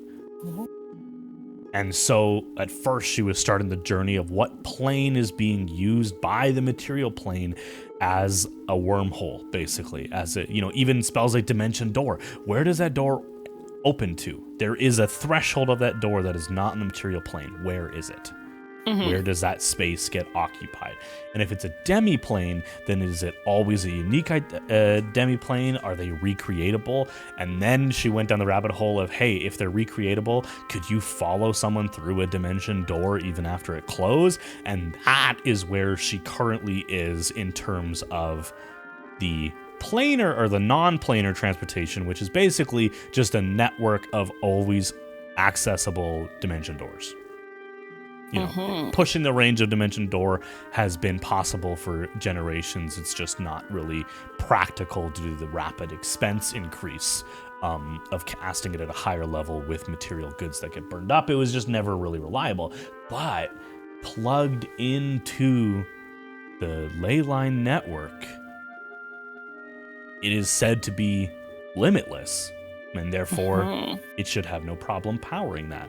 And then the discussion grows further into, well, if it's limitless for dimension door, then theoretically it would be limitless for transplanar. And so once they solve that, and this is all stuff that she researched before she came here that she just never told you, and you never found in any of her books. So this is new to me. New to you. At this point, she runs out of breath and starts drinking some wine. It looks like it's definitely not water. At around this time, the porter comes back. Niall, you look as these two were kind of communicating almost in a foreign language to you.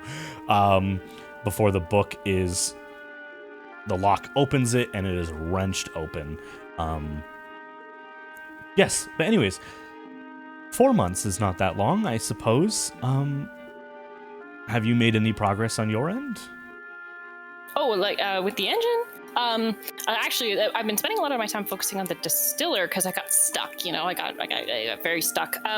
Right. But the distiller's going great. Well, I brought it here, and I'll pull it off, and then I'll It's start like showing full. her. It's heavy because it's full.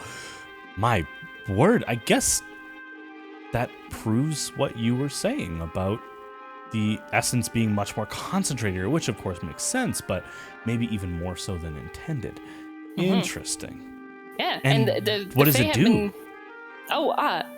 One of them, the Fae we're traveling with, they drank it and it repaired like a wound that they had, as well as a different Fae, we encountered, I don't know if you've heard of them, the Sisters of the Umbral Veil, and they drank it and it was like they were empowered. It was almost like borrowing magical juice from someone else and, you know, charging yourself up for a little bit. But then it still leaks out.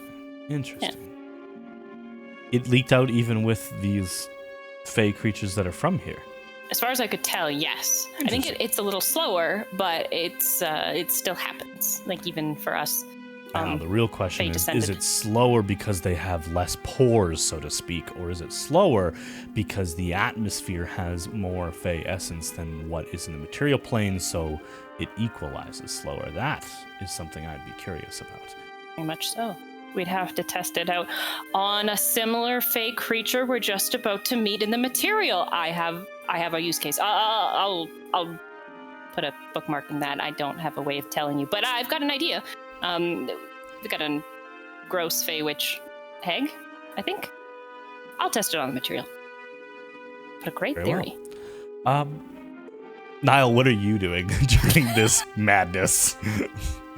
Because I don't want to go too far, but in the meantime, I'll probably do the same thing I did before and be like, okay, so the book that I got that was about a possible previous contract holder, the entity was like, no, don't look at that thing. And then I looked at it. So I'm going to try and do that again and wait until he's just like, no, stop. Okay. I'm going to need a wisdom saving throw to basically determine who's in the driver's seat as you start walking around. I'm rolling so much better than I have like the past 5 sessions. Let's go. Hell yeah. It's your time. That's a 19. 19, okay. You begin wandering off. Unfortunately, you do leave earshot of Nico and Professor Torwin. You kind of fall down a rabbit hole of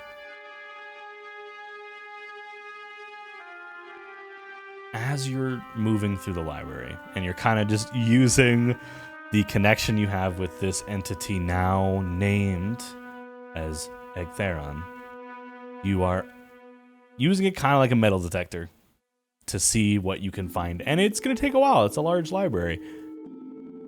As you are moving through the library, what is Niall thinking of? What is going through Niall's head on the last conversation he had? Even the assuredness you got from Nico. How does that all play out in Niall's head?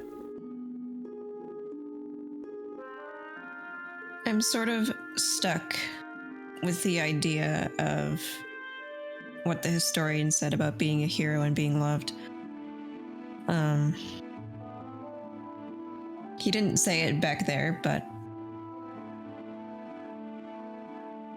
he's not just looking for the love of his peers, he's looking for specifically his family to still love him.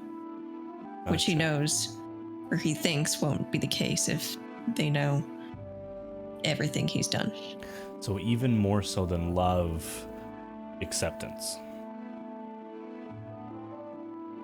But he's trying not to think about it too much. Yeah. He's trying to keep what Nico said because Nico has a surprisingly positive outlook on a contract that requires you to kill people. So, he's definitely still pessimistic, but trying to keep a more lighthearted energy despite how kind of depressed he feels.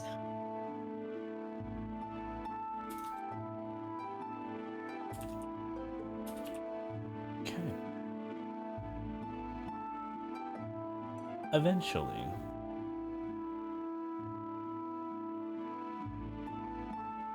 you feel a little ping on the radar that is your connection to Egtheron.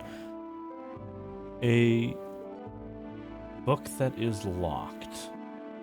Not only is it locked to clasped shut with like a brass hinge on the opening of the book, but it is also locked to the shelf. You recall back to what the historian told you, or rather to Soren, but likely applied to everyone, that there would be some books that would be unreadable. You were not sure if this is what that meant, or if, when you open the book, if you would actually be able to understand it. You're not sure if that was the intent. The title of the book is The Unwilling, very simply put. And the insignia of the book is one you were very familiar with. And as you look at it, you don't know if it's a play on the light or the book itself, or maybe the entity in your head creating it, but you see the smoke rising from that symbol on the book.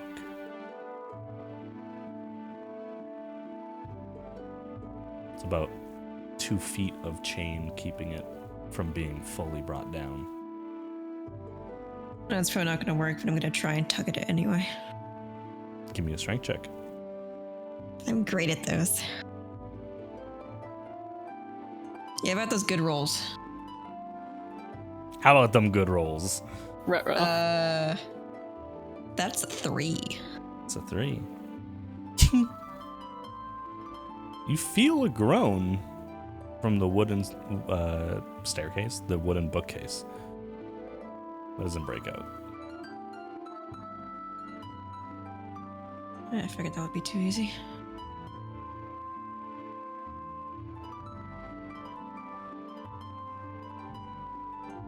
Try one more time.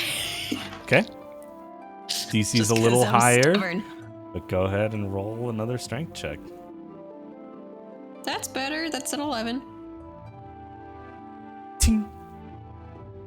Doesn't break free. Alright, worth a try. You turn around and standing at the end of the subsection that you're on is Astraye, the porter that was set to follow you guys around, and she's just standing there. Is there any possible way for me to take this book off the shelf? Well, you would have to have been given a key. I can go sign one out, if you'd like. I would appreciate that, yes. She nods and scurries off. Gonna wake you then. Not too long, she comes back holding a heavy black metal wrought iron key. And this one plugs into the end of the bookcase, and you feel it as it releases. The chain drops, and she coils the chain back up and locks it again. The book is quite heavy. It's not that big, but it seems to carry a weight about it. And she produces a much finer key and hands it to you for the actual book itself. Thank you. I'm gonna try and unlock the lock on the book. You do so. It's easy to unlock. It's not as stubborn as the one that Torwin was playing with, but you hear Theron in your mind. Oh, this one's very interesting. Looking for a way out, are you? Good luck. I'm ignoring him. You begin reading through the book. Do you stand there and read it? Do you bring it back to where the others were? I'd probably stay here because I think they'd be talking too much for me to focus. Fair enough. Okay. We'll come back to you. Moss. Yeah, Moss is wandering off on his own in this big spooky library. I didn't intend to, but it seems like the rest of your party fucking booked it. First and foremost, do you take one of the remaining assistants adrift or gone with you? I mean, no one else took any assistance with them? Niall and Nico took Astraye. Okay. There's two still remaining. I guess, feeling bad, I don't want to just leave one of them out. I'll just say... Take them both? Yeah, you can both come with me, I guess. Come along. Okay. Right. Fair enough. I'm trying to find information about the ascension of the Ascendancy, and not only maybe if you have it, as she seems rather... this historian seems fairly omnipotent. Details on the Ascension itself, and or who the Ascendancy were before they were the Ascendancy. Oh, sorry. Before we get too ahead of myself, Niall, can you roll a d10, please? Sorry. For when you found that book. Just so I don't forget.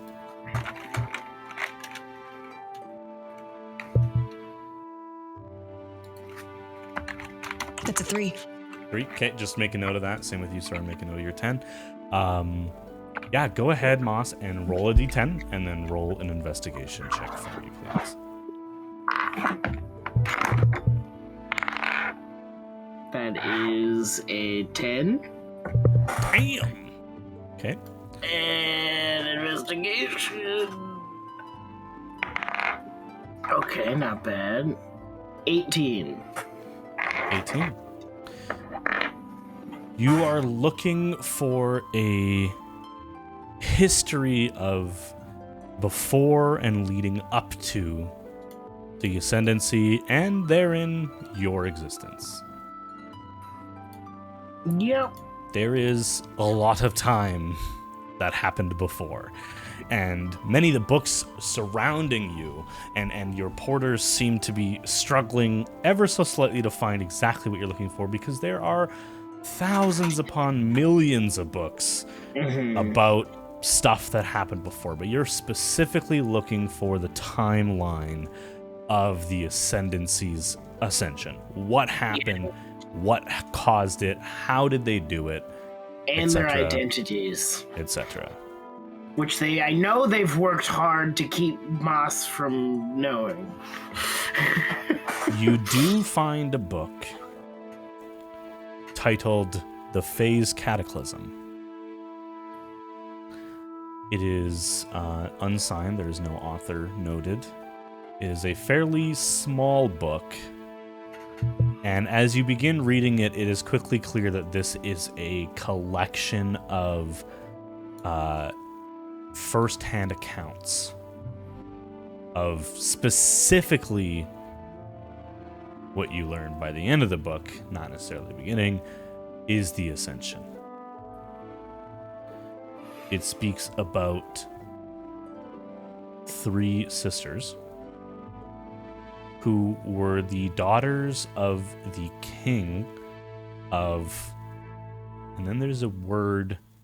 It's not blurred out, but it doesn't hold meaning to you. You kind of have to reread it a couple... It's like that thing where you like read a whole paragraph and then your brain's like, you did not absorb any of that knowledge. And it happens quite a few times. Underline it, like... Yeah, you kind of like isolate the whole page in order to absorb it. I show it to the other 2. Eventually, you were able to access this information based just on repetition, which does take time.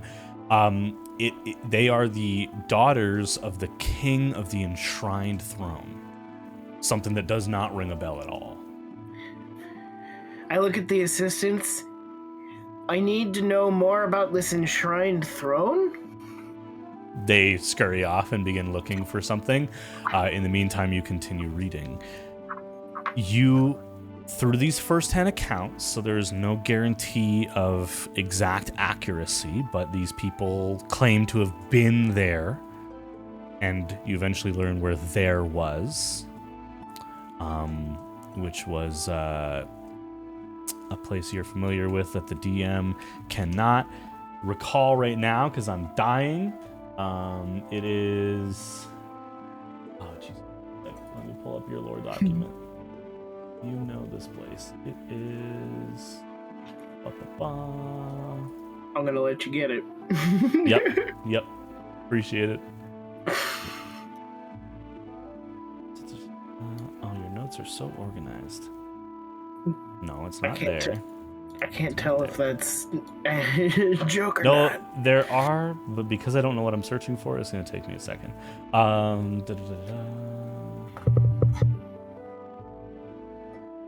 my god. What is happening in my brain?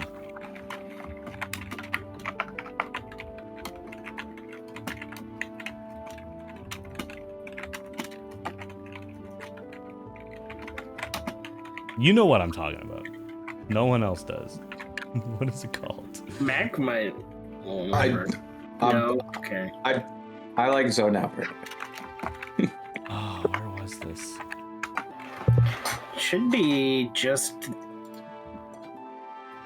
I'm gonna look at the Ascendant. That's why. There we go. Wrong document. Hold on. Yeah, it's not in there. Weirdly enough. Mornwick, thank you. Oh yeah, I would have known that. I was blanking. I was like, "What are you guys talking about?" And like, I was looking at your from, like, chronicle, not at the face. I didn't see. The town of Mornwick. City. This is where the big ass town. The accounts are from. These are survivors of Mornwick. Okay, survivors from the collapsed city. Which, if you haven't seen Remnant, it's on YouTube now. Go check it out. Check that shit out.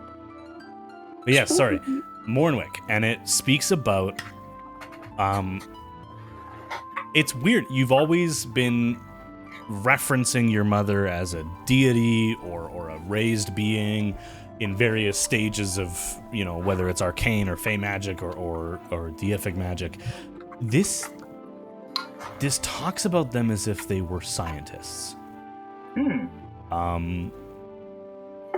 Similar to Nico, trying to establish a proof of concept device that if energy can go between the planes naturally, then surely there must be a way to force that. There must be a way to siphon that energy. And they operated within Mornwick. They were members of the society. some of the accounts speak about their fanaticism. For whatever reason, and it is not established in this book, specifically the eldest sister, not named, hated Kaela. Had a deep hatred. Nothing had happened yet. Mother's Mercy had not taken place, but they made it very clear that there was a lot of work being done to remove Kaela's slowly creeping influence.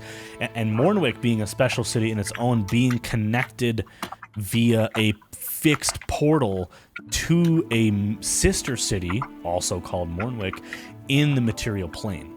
You could travel there and back with very little ease, and in fact, the portal seemed to even be protected by the whims of the Fey magic that would cause people to forget their experiences and for time jumps to take place. Accessing this portal was like walking through a door. It was normal. People often worked on the material plane but lived in the Fey plane, back and forth, back and forth. And the red men. Your mother, presumably this eldest sister, was not cool with that. She did not like how assimilated the people of Mornwick on both sides were getting with each other. And you remember hearing about this in a very different way explained by Gregorius about what your mother did in order to cause this. But what these secondhand accounts say is that the sisters had some notoriety in the city and were able to get the people of the city, or rather its leaders, its councils, to temporarily disable the portal for necessary safety upgrades. They were concerned that with, at this point, they had just received news that some creature on the material plane had awakened the Elder Forests and a war was brewing somewhere on Valena, which is on a different continent than where Mornwick was.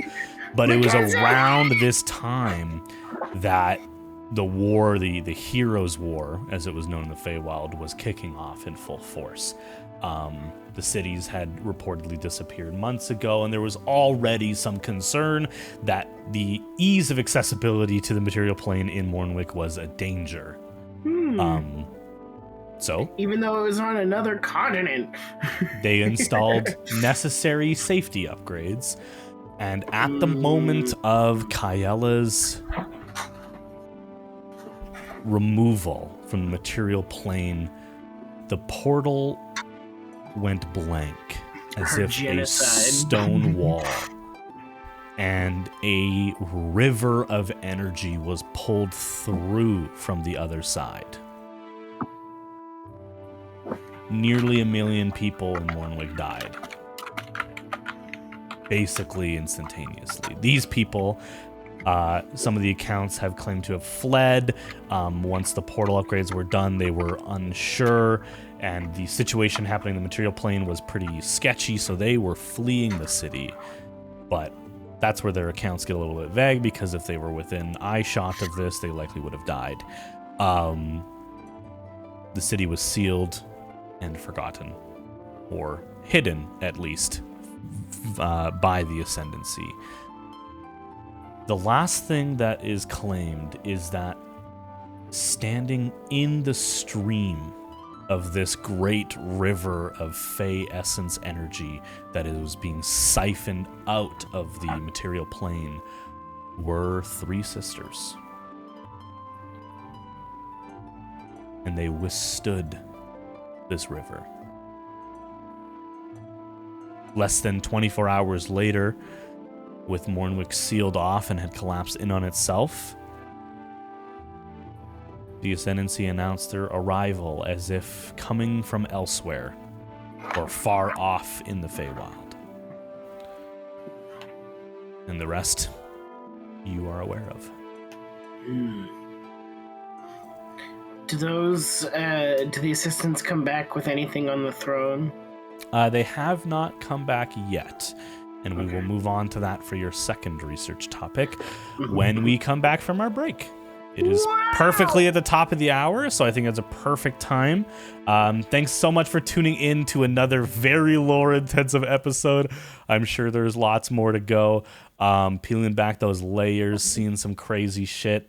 Professor Torwin is wackier than Nico, which is crazy. It's awesome. All right, we'll see you guys in 15 minutes. Thanks so much for tuning in. See ya. Bye. Bye. See you later. See you later. I had to face a cockroach the other day. Oh, He's a cockroach. Also, think I've ever seen a real It cockroach. was in the office and I was working there, so I had to Jesus. try and murder it. I didn't go into the vacuum because it was too heavy. It was too pudgy. My mom told me a story. Hello, about everybody. how when she stayed in Georgia Dungeons and Dragons. at her grandma's house. There was she would go and like go into a room and turn the lights on, and then the cockroaches would just scatter. Oh my god. That's a nightmare. Ugh, yucky. Ugh. Welcome back, everybody. Hello, Thanks. Dungeons and Dragons. Dungeons and Dragons and Grandmas and Cockroaches. And dance. Dungeons and Dragons. Dungeons and Dragons. You play Dungeons and Dragons, guys. We're just gonna keep going around the table, doing a little bit of lore drops, and then we'll come back to Nico, who is here for more than one reason to talk with Professor Torben. Needs a bit more from them, and then we'll go from there. Soren, Yeah. what else were you looking for? I was also looking for. I might change it up, but I was looking for. Actually, you know what? I have an idea. This might be wild. I want to know the origins of Katara. Okay. Make a note for the 10 that you rolled earlier, Yeah. what that was for, which question that was for. Just a little bit of a That note. was for the first one. That's for the first question, and then roll another D20 and a investigation check. Another D20. A D20, D20. I was hoping no one would catch that. Listen, my brain is still full of slugs. D20. Curse the brain slugs. 8. I came, I saw, and I conquered. That's fantastic. I really like that. That's really good. Yeah. It just came to me during the break. I'm gonna I leave was like, I'm that gonna in for the rest of the stream. That's great. Sorry, what did you get on the D10 roll? 8. An 8. Okay, and your investigation check. I'm so just literally. So good. I can't fucking. Where's the light when I need it? Why is your room so dark? A Just move the 16 sun really plus quick. 5. It's getting 21. flashbang. 21. I can't see. I know why, because of my light from the room next to me. I usually use as an additional light. Little ambiance. Fair enough. 21. Looking for the origins of Blood Mommy herself, Katara. No. Wait, 6. Did I say 16 plus? You said 16 plus 5. It's actually plus 6, so 22. 22. Okay. $22. You can't undo the joke, Bubbly. It's too can't. late. I was like, Too you late. got it wrong, so I'll You just got it go. wrong. You gotta live with that fact. You gotta live with it.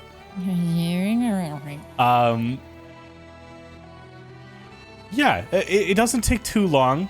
You don't have a porter to help you, so you're kind of just going based off of whatever version of the Dewey Decimal System these books are organized by, and you find yourself moving eastward into what soon becomes clearly the restricted section, or the more reserved section.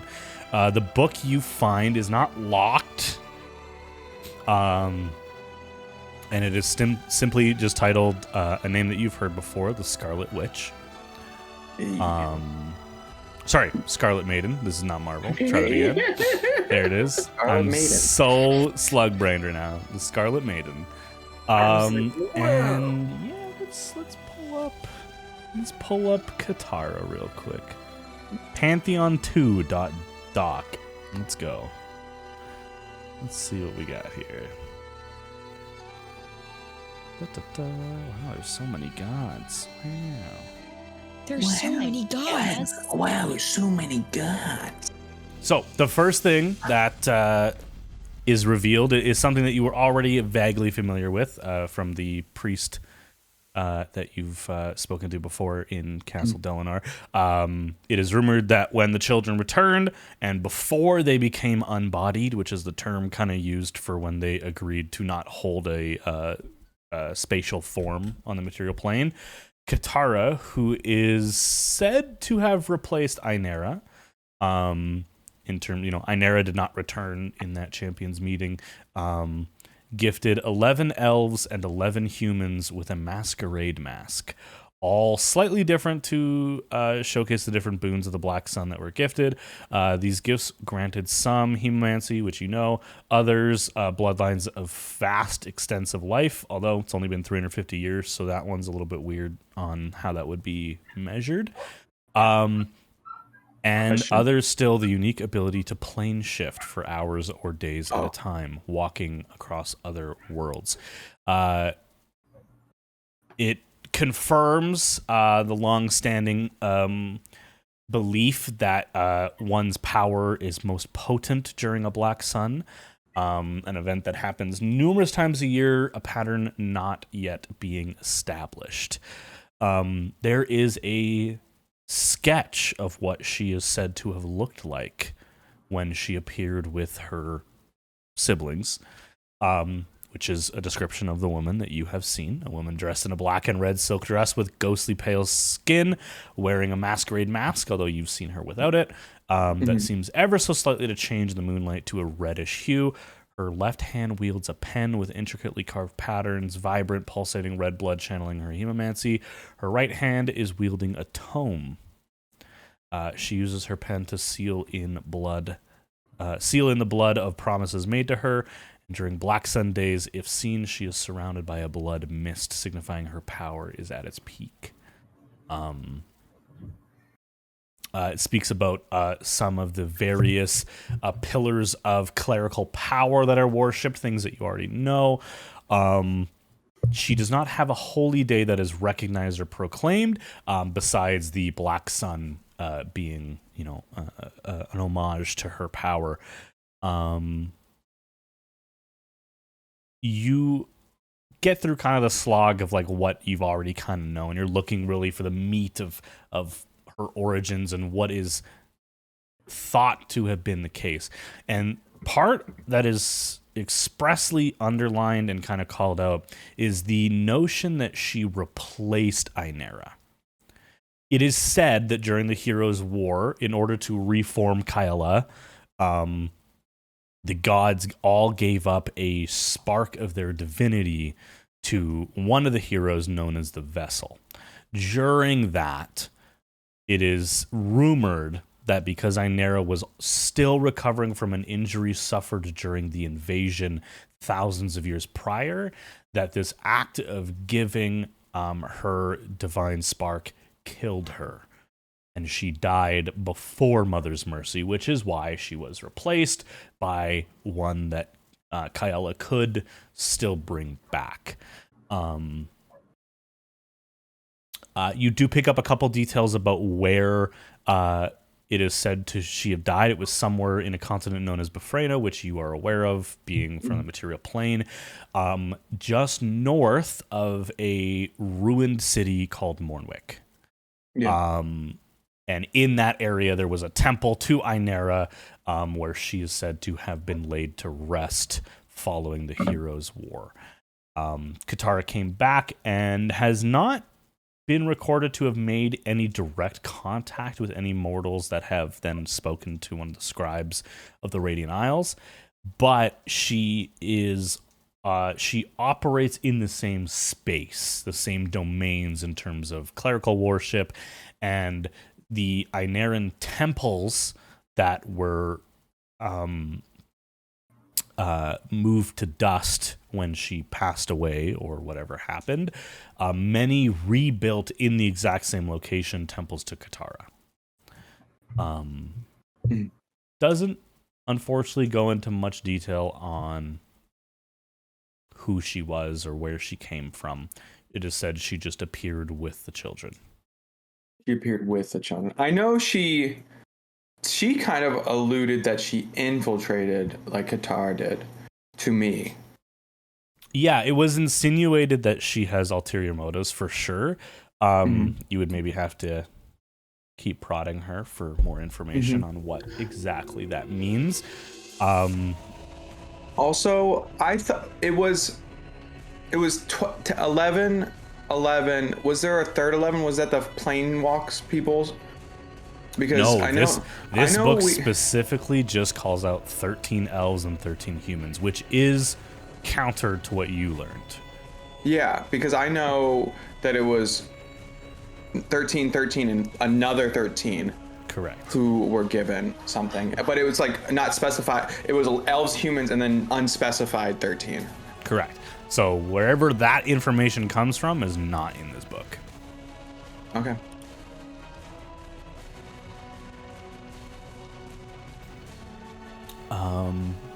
Aqua, still reading about gem magic, or is there anything else that you wanted to gander at? Another colorful book, maybe. Ew. Well, maybe it's colorful. I don't know. It might be. I haven't forgotten about that bloody circle, with all like the dead animals. Yeah. So. Well, I already know what that's. Where do I look? Okay. Roll a d10.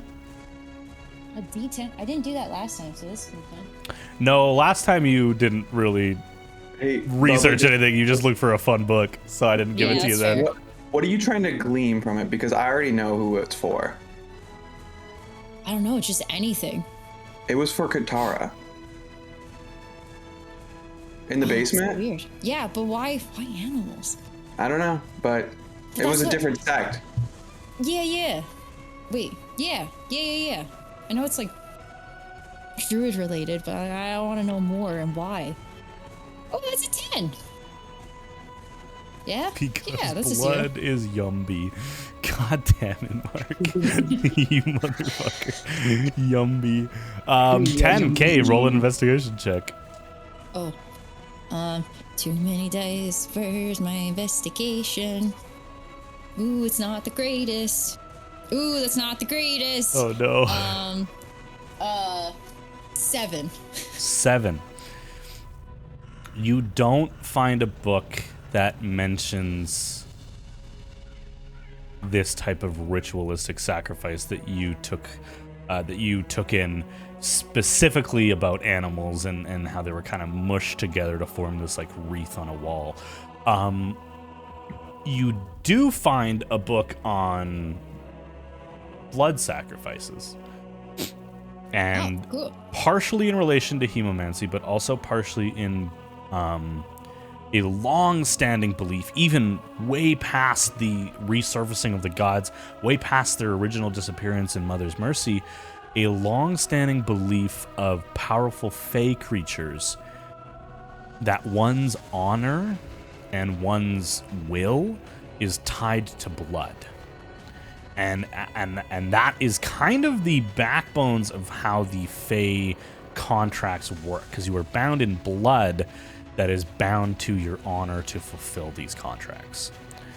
So it's a long-standing belief. It doesn't really go into details on anything you were looking for, just because of the way you rolled, but you do learn a couple cool things about how the fae believe the contracts are formed, which might become useful. Seem to be tied to blood. Ooh. Moving back to Nile. Anything else you're looking for? Or do you head back? Did I look in the book? Oh, right. We were coming back to you reading it. Yes. Oh, yeah. We cut away. Perfect. Yes, because this is going to be very lore dumpy. Hold on. Oh, God. Lord Dumpy. Little Lord Dumpy. That's a big dumpy. Just a big Lord Dumpy. Got a little Lord Dumpy. You guys ruined everything. You guys ruined everything. You gotta stop. I'm gonna hit my head against this wall. I'm gonna hit my head against your wall too.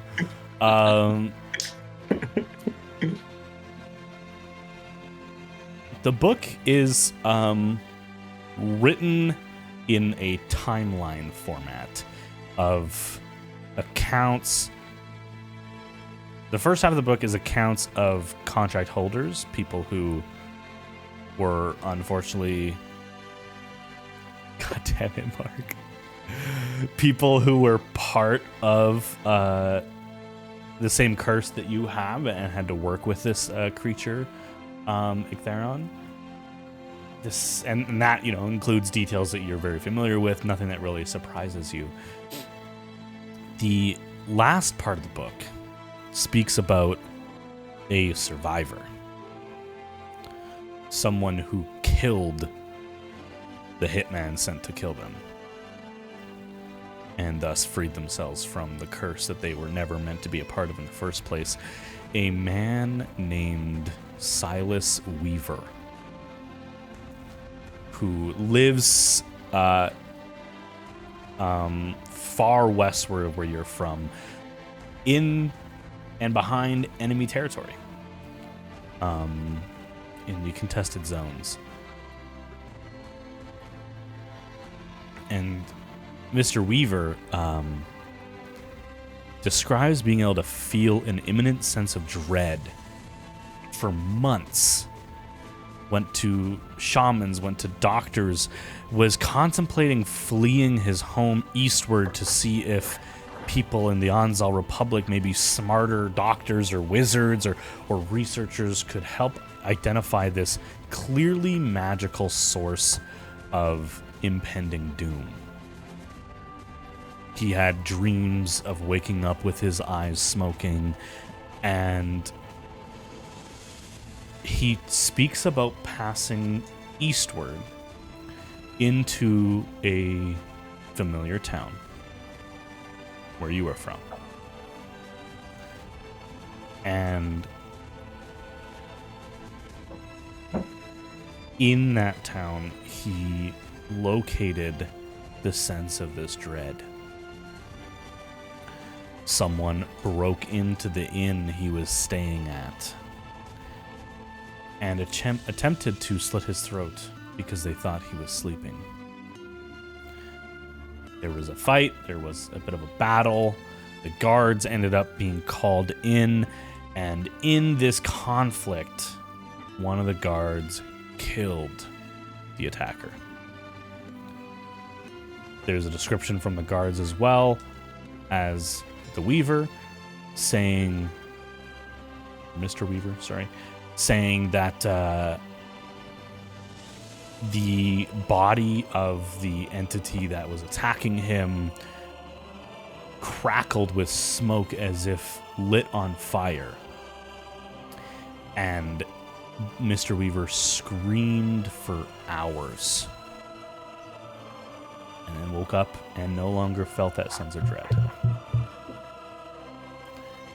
The name of the inn is familiar to you because when you were very young, so 8 or 9, it was closed down permanently. And months later, burned down. You thought nothing of it. Your town had been attacked by marauders for years and years. You had grown used to that pain. But this book and these accounts were taken within your lifetime. And very possibly, this Silas Weaver was the last person to be influenced by this creature other than yourself. And he might still be alive.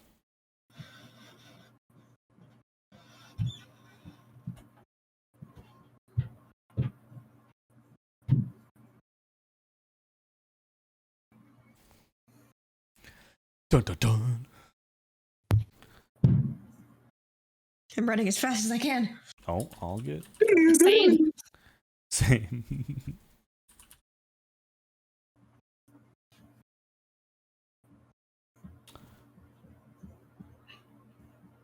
All right.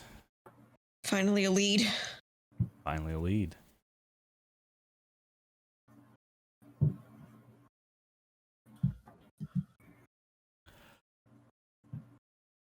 Having absorbed this information, what does Niall do? Probably a bit sassily, he'll say in his mind, like, well, looks like I will find a way after all. And then just start walking back. Okay, towards Nico. Yep. Okay. Moss, you were looking for one more thing. Yes. What are you in search of, having read this book on Mornwick? The throne. The enthralled throne. The enthralled throne. And the king, I want to know about it. Okay. Roll another d10, and then roll an investigation check.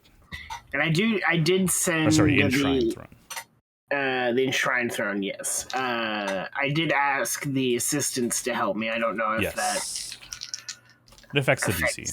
Okay. Having two of them doesn't, but it is funny nonetheless. Another 10. Okay. Mackenzie gemstone dice. Let's go. Hell yeah. And investigation. That's actually the same thing I rolled last time. 18 again. 18 again. Okay. That's remarkable. You assist the porters as they are locating a very, very, very old book. It is a book about the original kingdoms of the Feywild. It predates the Seelie and Unseelie courts. Ooh. It's very dense. It's a lot of like Game of Thrones style, like recounts of wars and dates that don't mean anything because it doesn't follow the same calendar that is now commonly used. It does speak of a troubled man known as the King of the Enshrined Throne. Doesn't name him, unfortunately. It does, however, name some of his children. Oh! He is said to have had 6 sons and 3 daughters. It doesn't label if they're men or women or son or daughter, but you get 4 names out of those 9 total. You get the name Hyacinth. You get the name... let's see, I'll give you... You putting this in notes as well? Okay. You get Varro. Iatra. And the last one I'll give you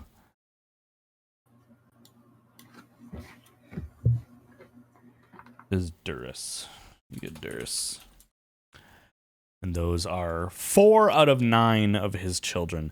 It goes on to kind of talk about what they accomplished and what their role was in the founding of the Seelie courts.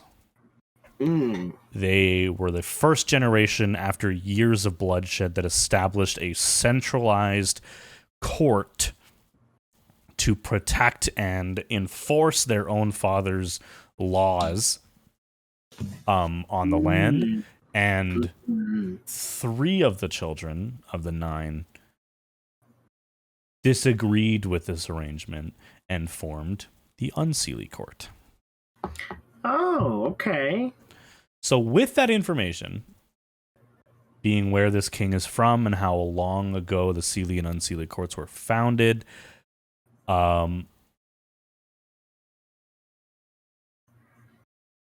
your mother, being one of these children, would have to be at least 3,000 years old prior to the Ascension.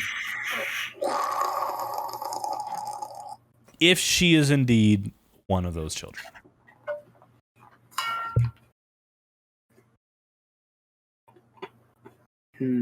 Okay. Is there anything about the sons, like what they did? It just calls them the children. Again, they're not gendered in this history. So some of the sons and daughters were likely involved with the Seelie court, and some were likely involved with the Unseelie court. And it only mentions 4 of them by name in this book. You imagine it's just due to the age of the book. There are obvious pages missing. Okay.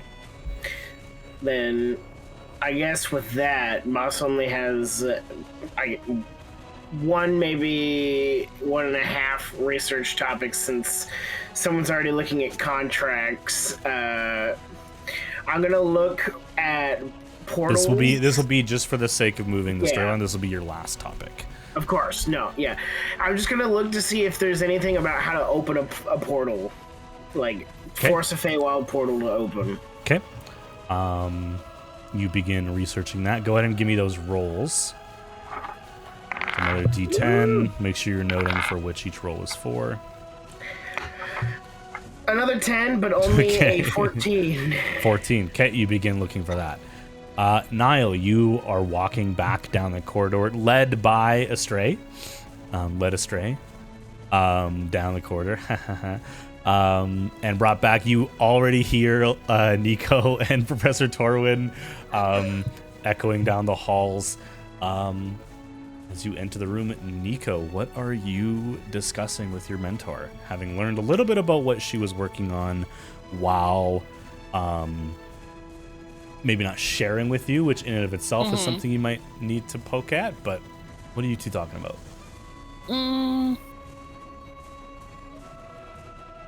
I think I'll, under the guise of like research that I've done and everything else, I would poke at like her theories with the like dimension door and popping through demi-planes and be like, oh, doesn't Eros do the same thing?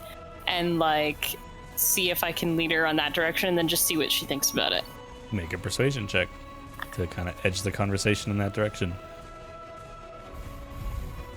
10.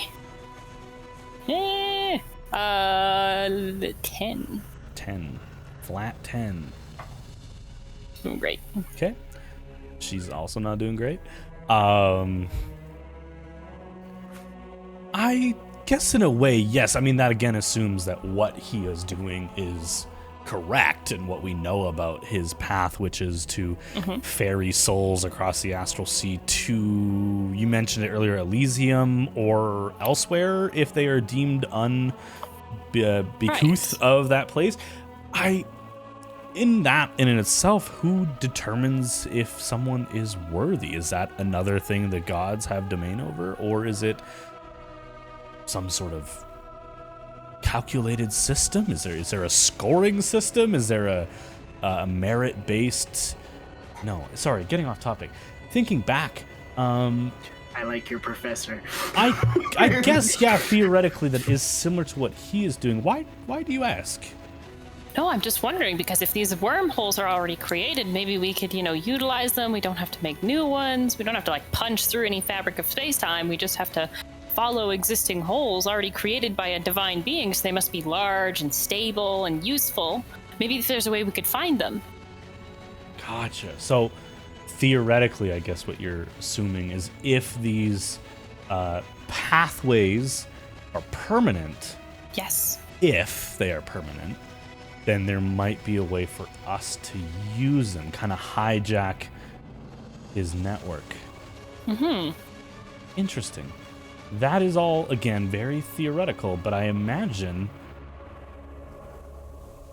on the same level that the ley lines are now no longer in the domain of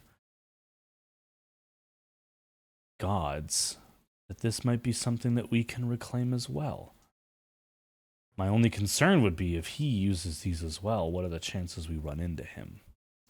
Or one of his folk? Right. That is something to keep in mind. Even if we are, as described earlier with the dimension door, even if we are just stepping over the threshold and not actually existing in those tunnels, how hard would it be for a divine being to reach out and pluck us through? That is something to keep in mind, I suppose. But your theory is solid. I think it is something that should be explored. I must admit, Nico, dear, it is a little odd that you, in particular, I'm glad you found some heroes you mentioned, that you, in particular, would risk so much coming here to ask me about my theory. Is there another reason you find yourself here? Is there something you're not telling me? There's... I was asked to weigh in on the adventurer trapped in a painting, I think. The wall? Not sure. And I just was stumped, and, I have not ingratiated myself yet with the highfalutinist of mages, so I was like, well, I should ask the person I know. Still new. Even if they're located in the afterlife of a different plane. Yeah, well, I was hoping we had floated the idea, but if there's a way to get you back, I didn't realize you were trapped via fake contract, so you're trapped, but... Trapped is a strong word. I knew when I agreed to the contract that unless I was lucky and found the source of the historian's great power myself, that I would die here. It was a bit of a calculated risk. But, Nico, this library, it contains every thought that has ever been thought. Ugh. Bless you. Sneezing. So sneezy today. It contains every thought. There's a book about everything here. Think of what we could apply, the same logic that the historian uses. They make decisions based on what they knew, what they have discovered in the past. That is brilliant. The combined knowledge, the Celadonian district is 10,000 mages working not in tandem, separately on their own goals. Think of them unified under one common direction. How quickly the raw processing power of that many minds, what they could accomplish. That is what exists in this library. I had to take that risk, and I'm sorry I didn't tell you. There wasn't time.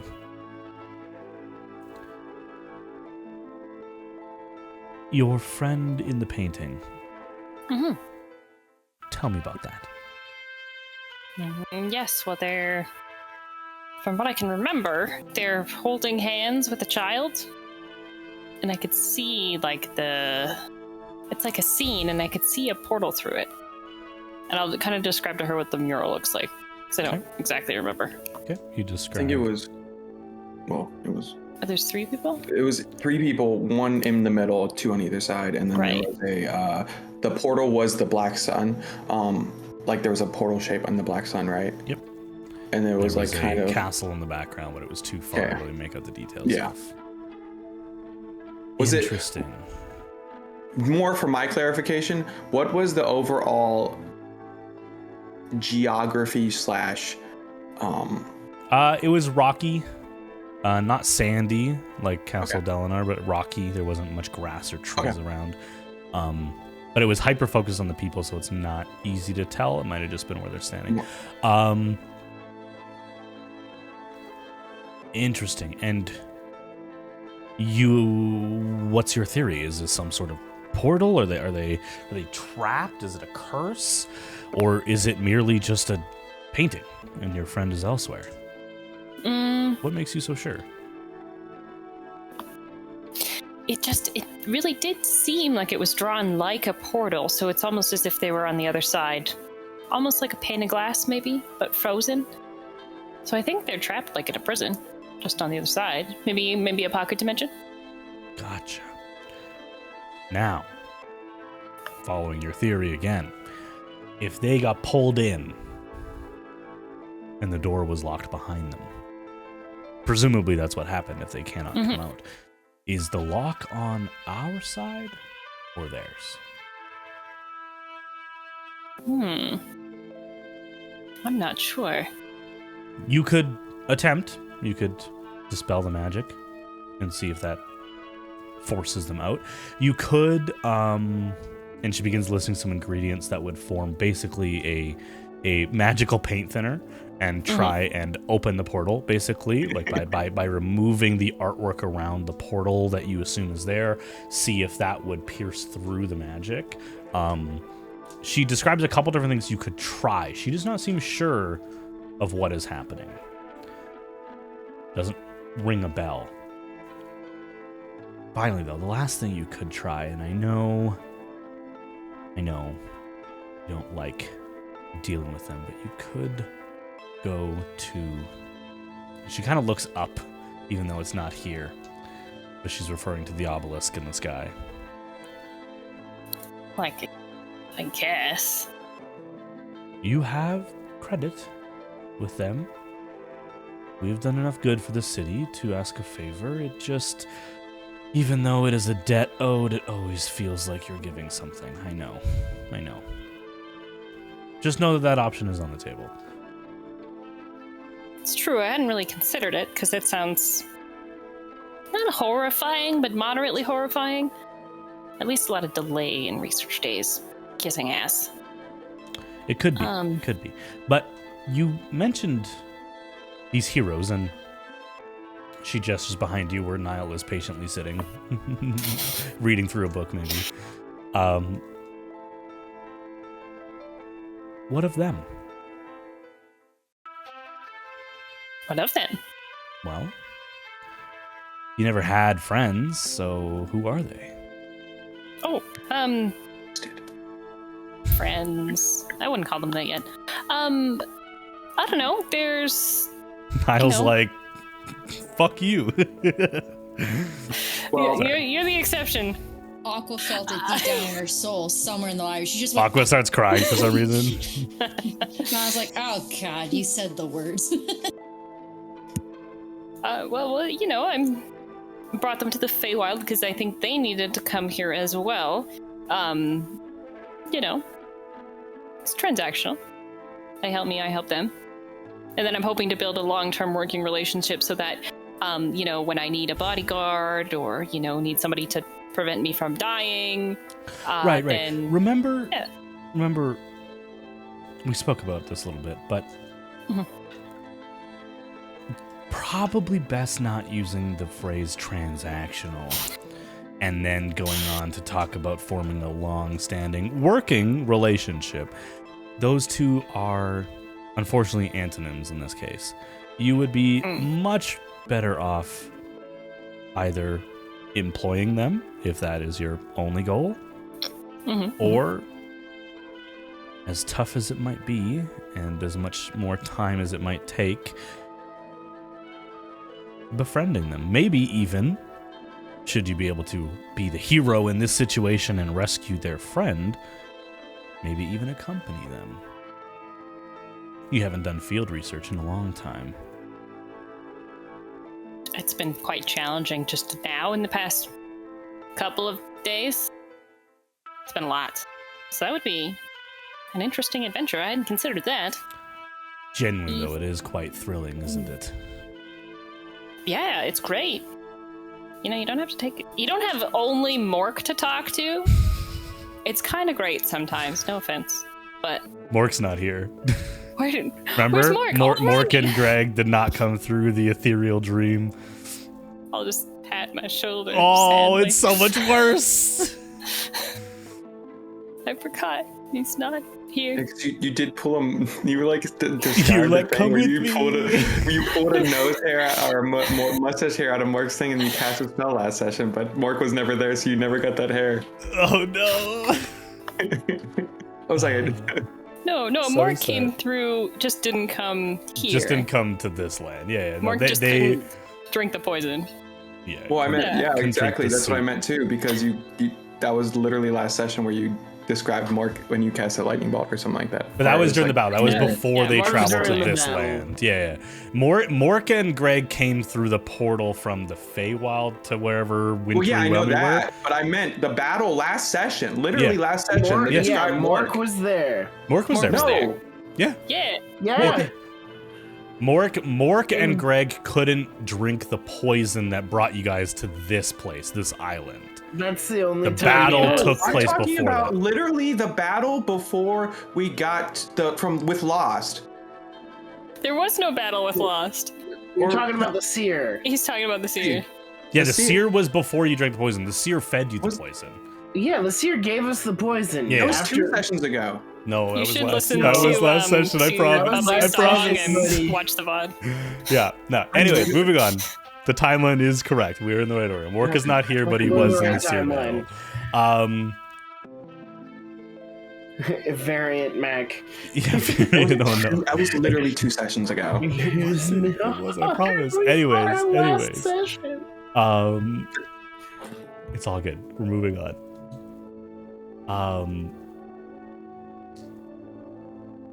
As you sadly reach for Mork that isn't there. My boy.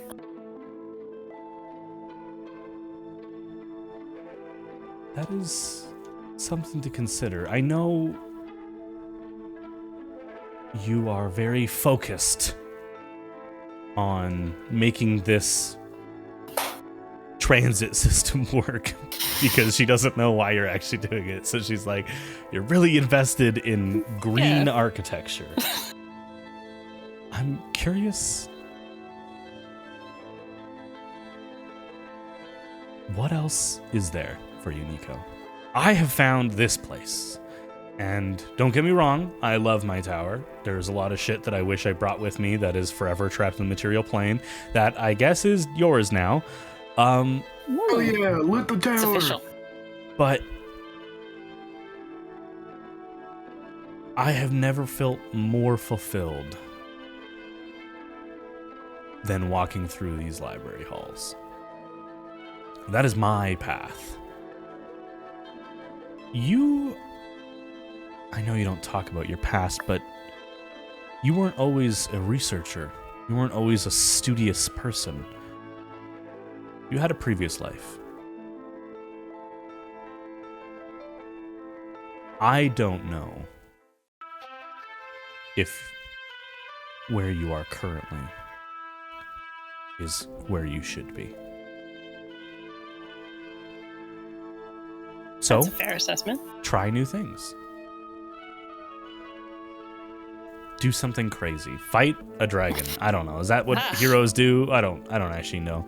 I'll have Dragons, to ask them. weirdly enough, are not always evil. We just kind of write them out to be that way. So, rip dragons, I guess. I've read a lot of books, and there's only like 1/3 of dragons are actually like bad. So, there's probably a lot that have been killed in our histories that had no right to be killed. Territorial, fair enough, but I read of one type of dragon. It's called a void dragon.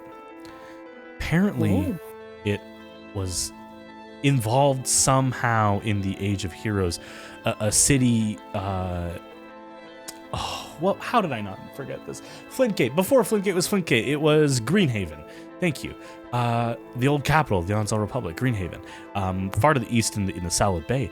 This dragon was killed in a battle and yet set off some sort of chain reaction that turned the majority of that city into dust. Very, very cool. Has never been seen again. And void kind of implies that it may have essence of the abyss in it, but I have done some research just out of curiosity and have not seen any mention of it in any abyssal texts. Just, fun fact about dragons. There's all sorts of crazy stuff down here. But I think there's more for you. I don't know. What do you seek after your research is done in my tower, after you have established a series of dimension door wormholes that allow all who can afford it, or all, I don't know what your plan is for monetization, but after you've mastered this, what comes next? Think perhaps to return to a sleepy life, the one I used to have. Retirement? Yeah. At least that's what I want to tell myself. Alone? Yeah. Make a deception check.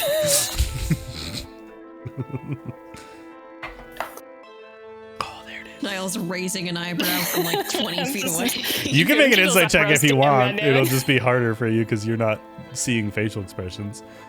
14. 14. Okay. I love I'm the new Nick, guys. You're It's a 5. doing a 5K. Yeah, You see a very slow eyebrow get cocked. Oh, I guess you'll never be alone if you have Mork. Exactly. And we temporarily repaired the hole in his body, and he got exponentially smarter and called himself Colonel. It's great. Colonel. So that's, yes, Colonel Mark. So I think I'm going to, look at repairing him. It should be a good, retirement project, my past in tinkering, maybe, make him a little house. I'm not sure. Haven't thought that far yet. Fair enough. Listen, I don't expect you to worry for me, but I do require your help getting my material plane affairs in order. For if I am successful, I will not be leaving either. To become the new historian the material plane would be beneath me. All the magic in the world written down for me to read.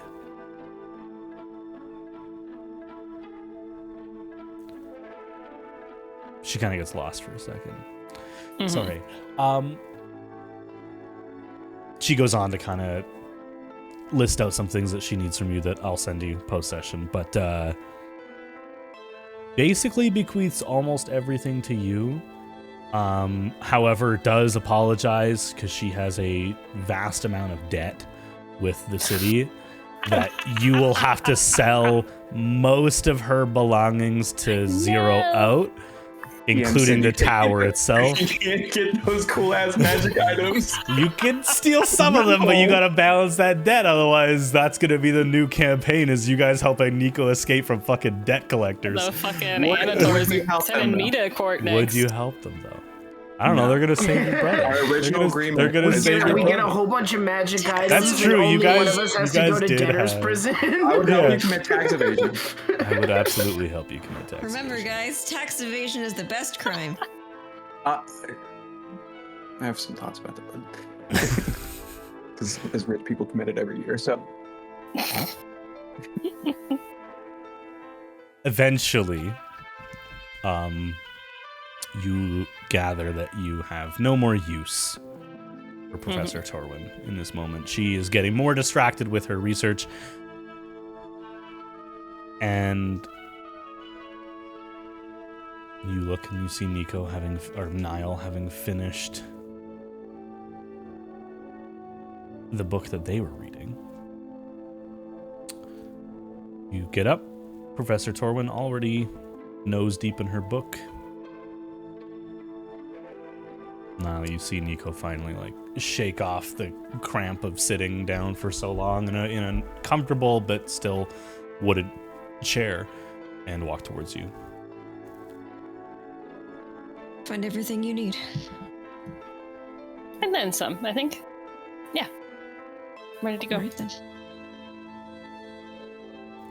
You guys head back westward out of the library, far across, bumping into Moss, I believe. No. Bumping into Soren, who was in the research section for the Katara stuff. You've now read that book or gleaned what you need from it, which unfortunately wasn't a whole lot. After a little bit, he probably after it gets started to kind of repeat itself in a way, it kind of goes back on information he already knows. He kind of closes it and just but then he looks up at it was Nico and Niall. Nico and Niall, yeah. Not Torwin's. Yeah. Did you find what you were looking for, Professor Torwin? Yes. What did she say? we could try dispelling the portal or the mural or trying to like thin it out. Or she did make the suggestion if I could just ask for help, I guess. I rather wouldn't though. So There's some new ideas, some things I can try, at least. And if not, people on the same plane that we could ask. I have a starting point, at least. yeah, just more ideas. More ideas. No answers, just more ideas, yeah. I believe that's the life of a wizard. Welcome. Well, you're a lot more than wizards. Eventually, you reunite with Aqua, who was wandering. And not too long afterwards, Moss, who was researching one more thing, I believe. Yeah, actually, something different rather than the portals. I wanted to look up escaping, like, hag contracts, like fooling hags. Okay. Fooling hags for dummies. Yeah, fooling hags for dummies. I just want to see if there's any, like, historical... one for dummies. Previous people. Maybe even some context on what happened to House Varix. Okay. Go ahead and roll a d10 and an investigation check again. And your last one will be voided since we can go through that one. Okay.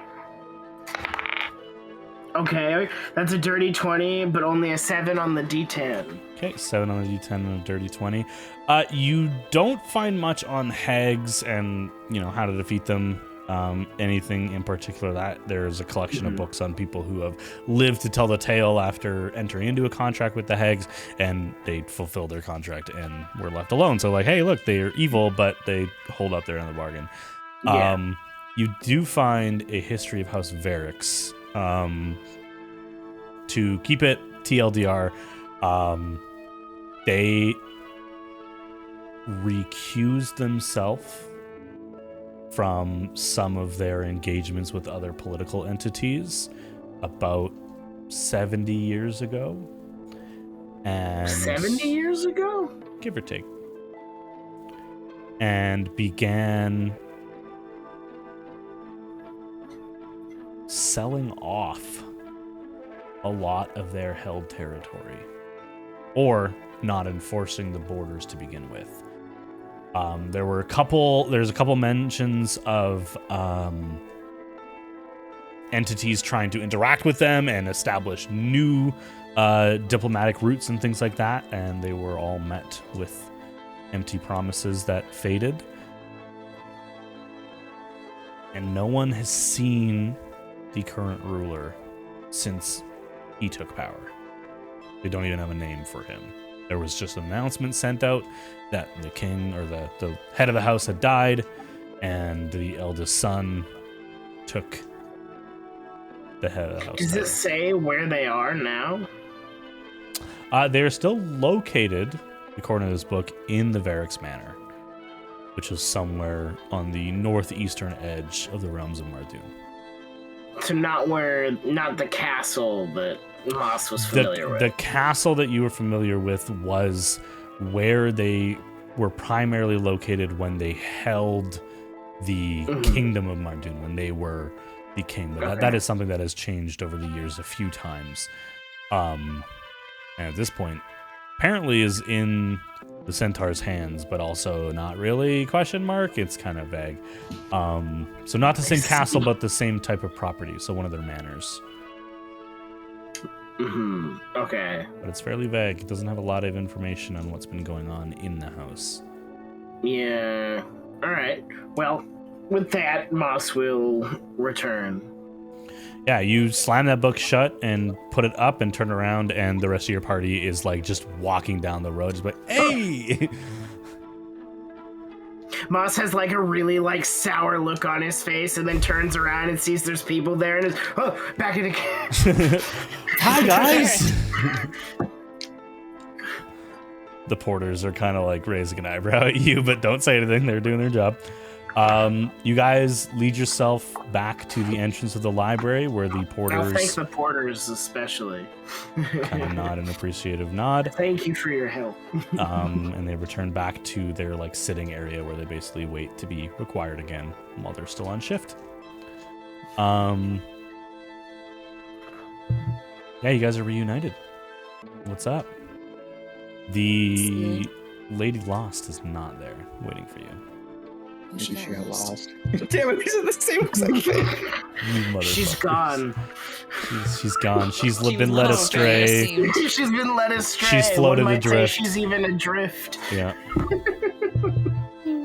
She's just gone. She's just fucking gone. She's gone. She never existed. That's amazing. I guess she's part of history now. Oh.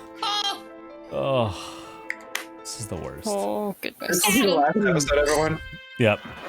Episode 23. We made it this far. I'm done. I'm retiring. We just get banned from Twitch. Death by pun. Death by pun. Everyone's dead now. Goodbye. Yeah, you guys all link back up again. What's everyone saying, doing? What's I'm everyone assuming looking that like on their everything went face? well for everyone. Yeah. Learned some interesting thing about my family history, but nothing exactly helpful. I have some theories of why there might be a leak.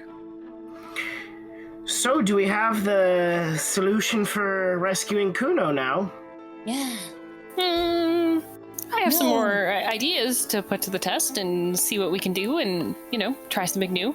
I've been bequeathed all of Professor Torwin's, belongings so we can raid them for now and see maybe there's something in the tower that could help. Sorry. Bully just really doesn't like that word you use. And I don't know why. Well, it's close to a different word, and I'm like, It's not really, It's but it's really not. Why, you've never bequeathed someone a book before? I don't understand. I hate that I know what you're talking about. I hate that I caught on. I know exactly what I know they're exactly what you're talking about. about. That's not the word that it's not the Nico word, used at all. but yeah, it is close. Other We're words. gonna get banned from Twitch. Hey, listen, we're think being we can Back get to the banned topic for on hand. You say you bequeathing have more anything. ideas? Yes, ideas. Go back to Yeah, no ideas. answers, more ideas. Yes. And if not, we can ask the High Governor and other such other... Well, there's a guild So we of could have mages done that that the we could entire. We ask. could have did that before we went to the Feywild. Yeah, we could have done that first. Yeah, but then we wouldn't have gone to the Feywild, and think of what wonderful journey. You're now a creepy creature that can peel its face off. Like, think of all the things He was we've always that. gained by coming to the I Feywild. was. What?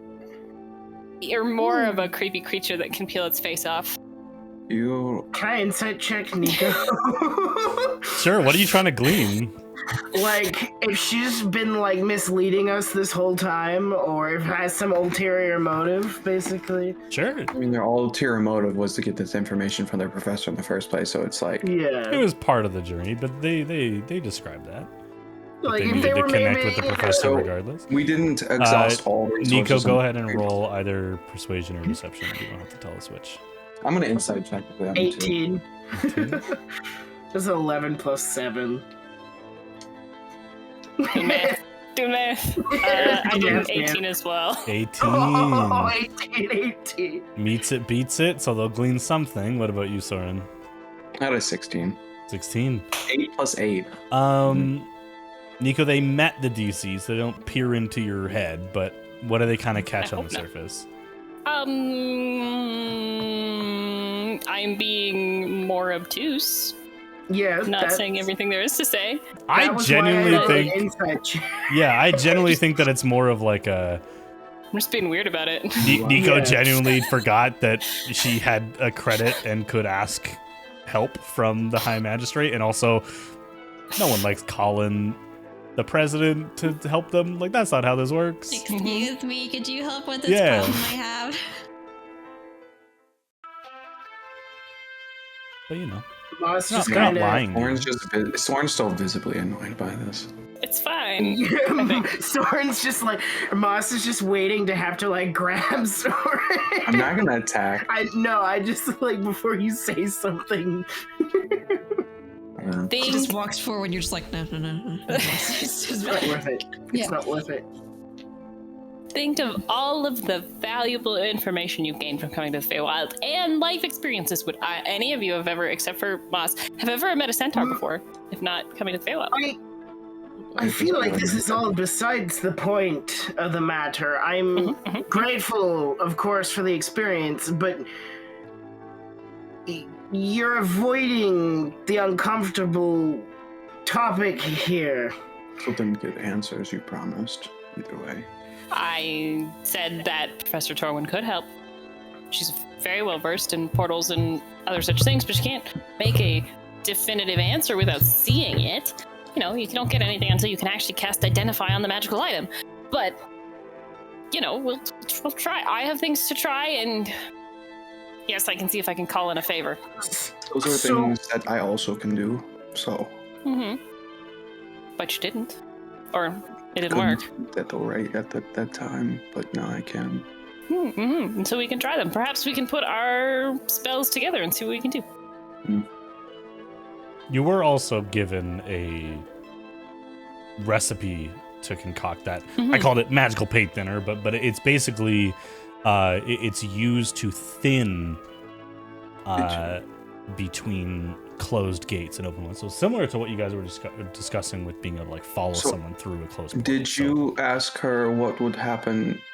I'm assuming that you told us that if like the minute details of like this idea is for if it's like this, like so I'll convey all Kuno related things. I'm assuming you asked her what would happen if we did cast Dispel Magic and it wasn't locked on our side. What would happen? Nothing? Likely. But then we could look into maybe we try and teleport onto the other side. You can give me an Arcana check if you want, Nico. That would be great. We would be trapped there too, if that were the case. But then we've got more heads to put together to find the key. 16. 16. The nature of how Dispel Magic works is that if it's a powerful enough or a permanent effect, the Dispel Magic will remove it for a time, and then it would come back. Depending on the potency of the magic. And as well as that, if it were to destroy the portal, you don't think with a 16, you don't think that would destroy the plane that the portal leads to. You don't think that a Dispel Magic could be powerful enough to delete where Kuno is. It would just mean you would have to find another way in, which would admittedly be more difficult. But so yeah. Because there's also something, presumably, trapped him there. So maybe we just have to find whatever that is. Yeah. Because you don't just step into a portal on your own, right? Or did it lick a wall? I'm not sure. Did it look like a struggle? Did I ask that before? It looked like, because again, it was bloody.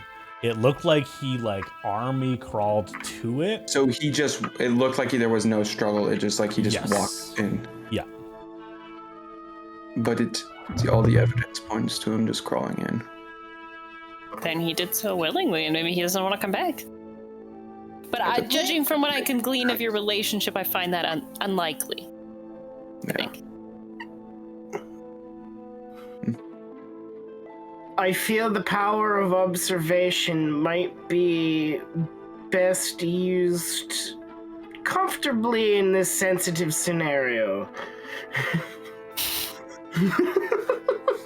You're just like, shut up, man, shut up. Digging the grave, digging the grave. And how long until Soren just stabs me? Yeah. During this conversation, at some point, I think, Aqua, you notice her, Lost returns and is just like, leans over and is like, what are they arguing about? I found Lost. Lost Lost has been found? She does not look amused. We're I think we finished. full of emotions right now. Right. What? Go ahead. Oh, I just came down to see if you guys are ready to leave. Yes, please. So, I think we are. we go back the way we came then? Oh, Nico? no need. Death by poison? I will allow you through. That's all. You can return to Flintgate, I think is where you were, right? You're just going to take us to Flintgate. I can What open about a our portal bodies? thing. Your bodies are right here, and she pokes you in the shoulder. Yeah, our bodies. More importantly, what about our familiars? Oh, Also, Moss has been the Reaper this whole time. I'm Yep. realizing. correct. Like, Just fucking crawling up bookshelves. I can hold like 7 books. Where at is the once. king? It's just been Where is madness. He's reading like this. Yeah, 100%. Yeah, little fingernail. They Using Well, the hair to turn the page. you might have to resummon them, but they should be fine. They won't be harmed in the transportation. You just have to resummon them once you get to the material plane. that's simple enough. Can you do that with Mark? I thought he was like Mark Well, was one and done. we have a spirit tether now. alive. He is alive. Oh, okay, you're fine. I He's think just gonna so. probably go I scream thought- for a second I and then think so. disappear Alive? with us. I thought he was just completely autonomous. Yeah, He just like to hang out with you. but I was able to tie his spirit down. Oh. So- The What? way you tied Morg down. Yeah, she was able Some to say it could enslave be done, a but Morg Motron. What are finally you got talking tied about? down. Yeah, he's broken. So I'm. Mork finally got tied down. That's Moss correct. just kind Found of the right just wizard. kind of looks over to Soren and like just to kind of see how vibe check. Or is just more just like ready to go. He's just ready to go. Yeah, like all the confidence from like the Okay. end of the adventure gone. So, you guys, to move us forward as we wrap up in the Feywild here, you guys get moved to a similar room to the weird, like, garden, like, pool maintenance shed that existed in the Lady of Night's abode that had all those portals. You're led to a room with a single dais in the center that appears to not look completely dissimilar to Nico's design, just a lot less metallic. Seems more metaphysical. That's chrome. I'm taking notes. And she opens the portal to the material plane, and you can see through into the base of Nico's tower. The Moss first quickly floor. pulls his face back down. Okay, go ahead and make a Constitution saving throw, please. Oh god. Wait, Pumpkin question. dice, don't We've fail me never, now. since Moss been a sorcerer, we haven't had a long rest yet. I don't think Yeah, so. we haven't Yeah. had a long rest. A lot of Interesting. pain still. Hey, how does a 7 do? Got Well- went to sleep. When you are in your form, you cast a 5th level spell, so you -5, so you get a 2 total. Oh, Cool. Sweet.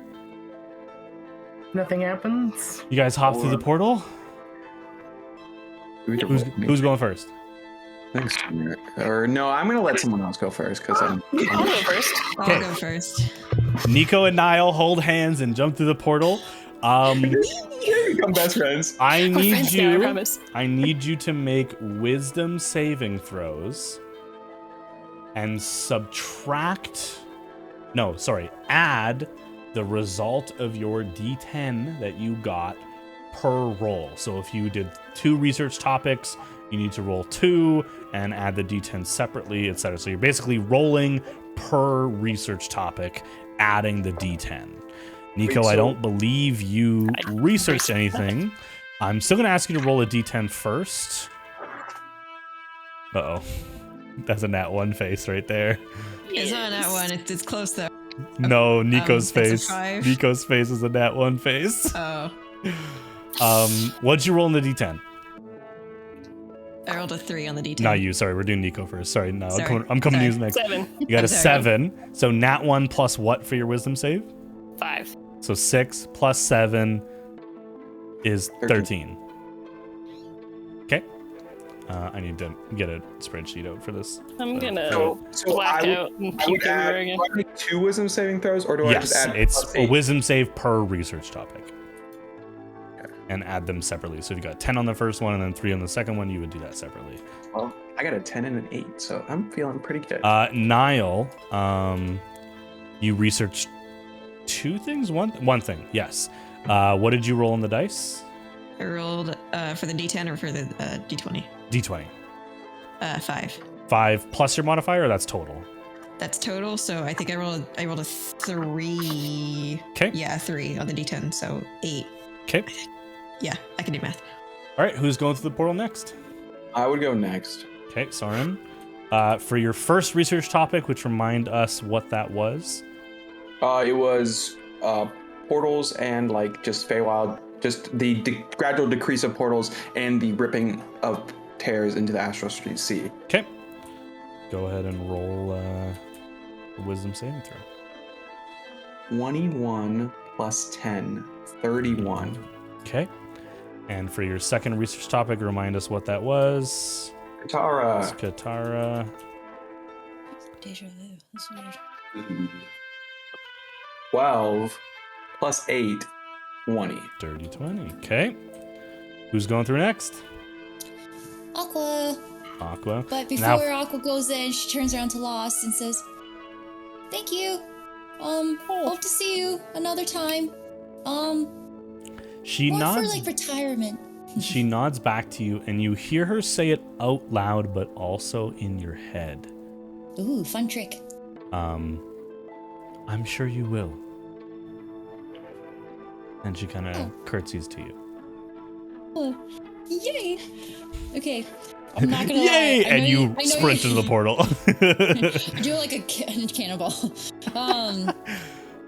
So I got a 10 Yes, you for did. the D10. So wisdom now save plus 10. Wisdom save roll. And you Where the researched, fuck is it? or you attempted to research the weird blood ritual, but instead learned about the Feywild blood magic thing.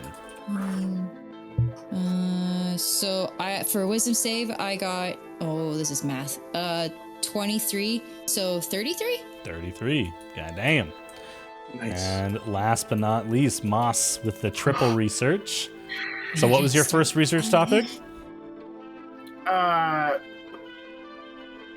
First was the ascendancy, then it was then it was the enshrined throne, and then it was The enshrined throne. then it was House Varix. House Rex. Gotcha. Can Moss try to pull the face down again before he's like really worried that something bad's gonna happen now? He's like, It does not come down, unfortunately. Okay. Okay, for the first one, you rolled a d10. I think you got a 10 on the 10. The first Yeah, two I got times. 2 10s and then a 7. And then a 7. Okay, so first wisdom save. 17 plus 4, 21. 21, so 31. Okay, second one. That is a dirty 20. 16 plus 10. 4. So 30. And the And third then 18. 12 plus 4. Or 16, sorry. one. 16 plus 7, 23. Okay. Okay. You guys all travel through the... Don't kill the population of Flintgate. Don't kill the population It's of fine. Flintgate. There's millions. They're all disposable. No! Yikes! Nameless NPCs, they don't matter. They're all nameless NPCs, exactly. You guys jump through one by one. Nico first, followed by Niall, then Soren, Aqua, and Moss.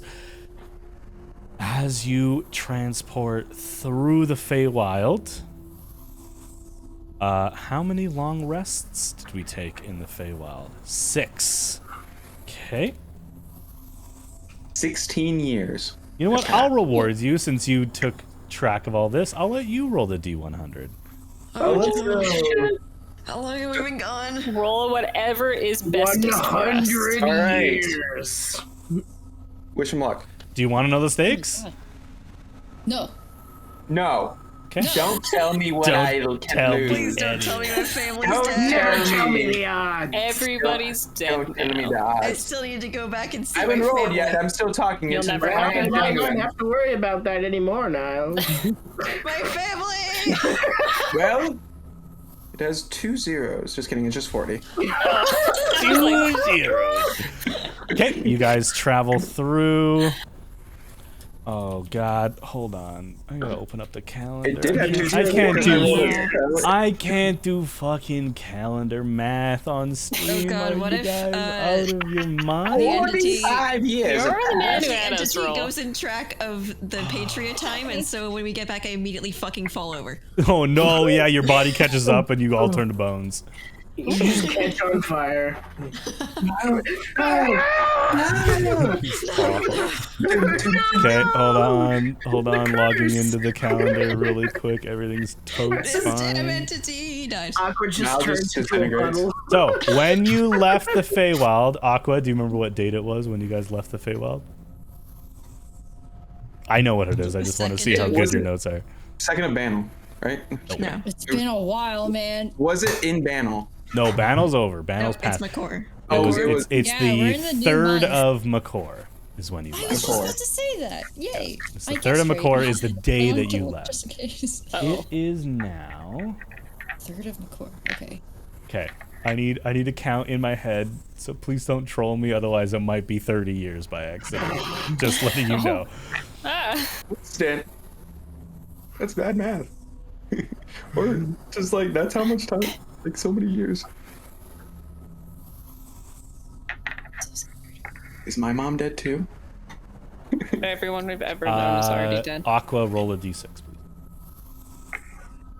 Why me? Because you remember the date. Oh. I mean, kind of remembered. I was like, oh, 3rd sounds right. I got a 4. You got a 4, okay. Cool. Well, millennia passed. We're in another campaign. It's been 4,000 years! A new road adventure. Roll new character sheets, but you are going to be playing both parties at the same time. We all walk through the portal. We're just a bunch of skeletons. Okay, so, What about Kuno? a couple things happen. Come on. Couple things happen. Nico and Niall, you have no recollection of the Radiant Isles. Or anything that happened therein. Oh my god. You guys rolled so shit. I'm so sorry. Information. I'm so sorry. What about your Everyone else remembers the Radiant Isles because the DC was 20 and the lowest other roll was a dirty 20 from Soren. You guys do not recall the Radiant Isles. You remember being poisoned and then landing in the Wizard Tower.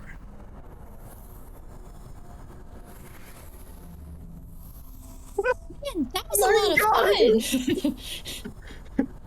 You guys all exit the Feywild, That the portal lost person closing. was really cool. Well, good thing you fucking told us all those solutions. And you write notes Absolutely in a good character. thing that you took all those Niall notes. didn't tell anyone but Nico about Nope. what he found. Yep. Did you write any notes? This is my sad hand. I'm so sorry. I genuinely feel bad, His name too. and that's why I gave you guys an extra D10 on top of your wisdom saves. Like there was, the DC wasn't that. I'm sorry. Please don't Sad kill hate. me. There's ways to recover it. You guys just don't know what they are. It's all good. We just gotta drink Man, if enough only- fake juice, You just man. gotta If drink only all the we fake had juice. an That actually orb might help. Who that, knows? Like, could recreate memories. Yeah. If only you had an orb that recorded Only I everything had that an happened. orb that could recreate your memory. But yes, you guys all arrive in the lobby. You're inside the tower of Nico's tower. Ground Does floor. everyone have? Oh, does Niall remember? Yeah, Niall remembers. Well, the you don't sounds know of that they the don't know. Am I They still don't know that they don't know. Exactly. Am I still creepy?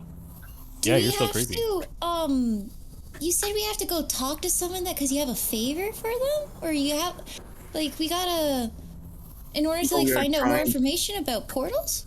No, we are trying the solutions they suggested before we go to What did they say that the name was? Or the like? It was like what the did president. What The did high they say? governor. Before we talked to the high governor.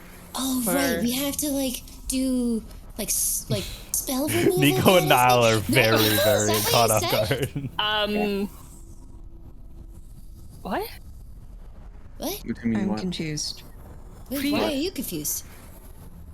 What are you talking about? Why would we go see the High Governor? That's the last thing I would ever want to do. Because your mentor suggested it. Yeah. What? What are you talking about? What are you what? Do you not We remember? never found her. Yeah, we did. You did? Yeah. And in fact, Niall and Nico, you guys are kind of confused because you were told to drink the poison and you would wake up in the Radiant Isles. Wait, how did and we instead, you're in the lobby Yeah. of your tower. How did we get here? This isn't where we were supposed to land, right? We were supposed We to go go. to the Radiant Isles. Yeah. We were in supposed the to Radiant happen. Isles. Yeah. What? No, we were in the Okay, hold frozen on. castle of House Ferrex. Okay. Before that, we took the poison. We were in the Radiant Isles. We had multiple conversations. Hold on. But it is the Feywild afterlife. So So chances are you might not have held on to anything. Is that only from the Feywild afterlife, or is that anywhere coming back from the Feywild? I mean, I think it's coming back from death in most scenarios. I've heard plenty stories of people coming back from near death and being like, I saw nothing. So how do they get There their is no memory- God. Wait, how do we get their memories back then? I don't know. I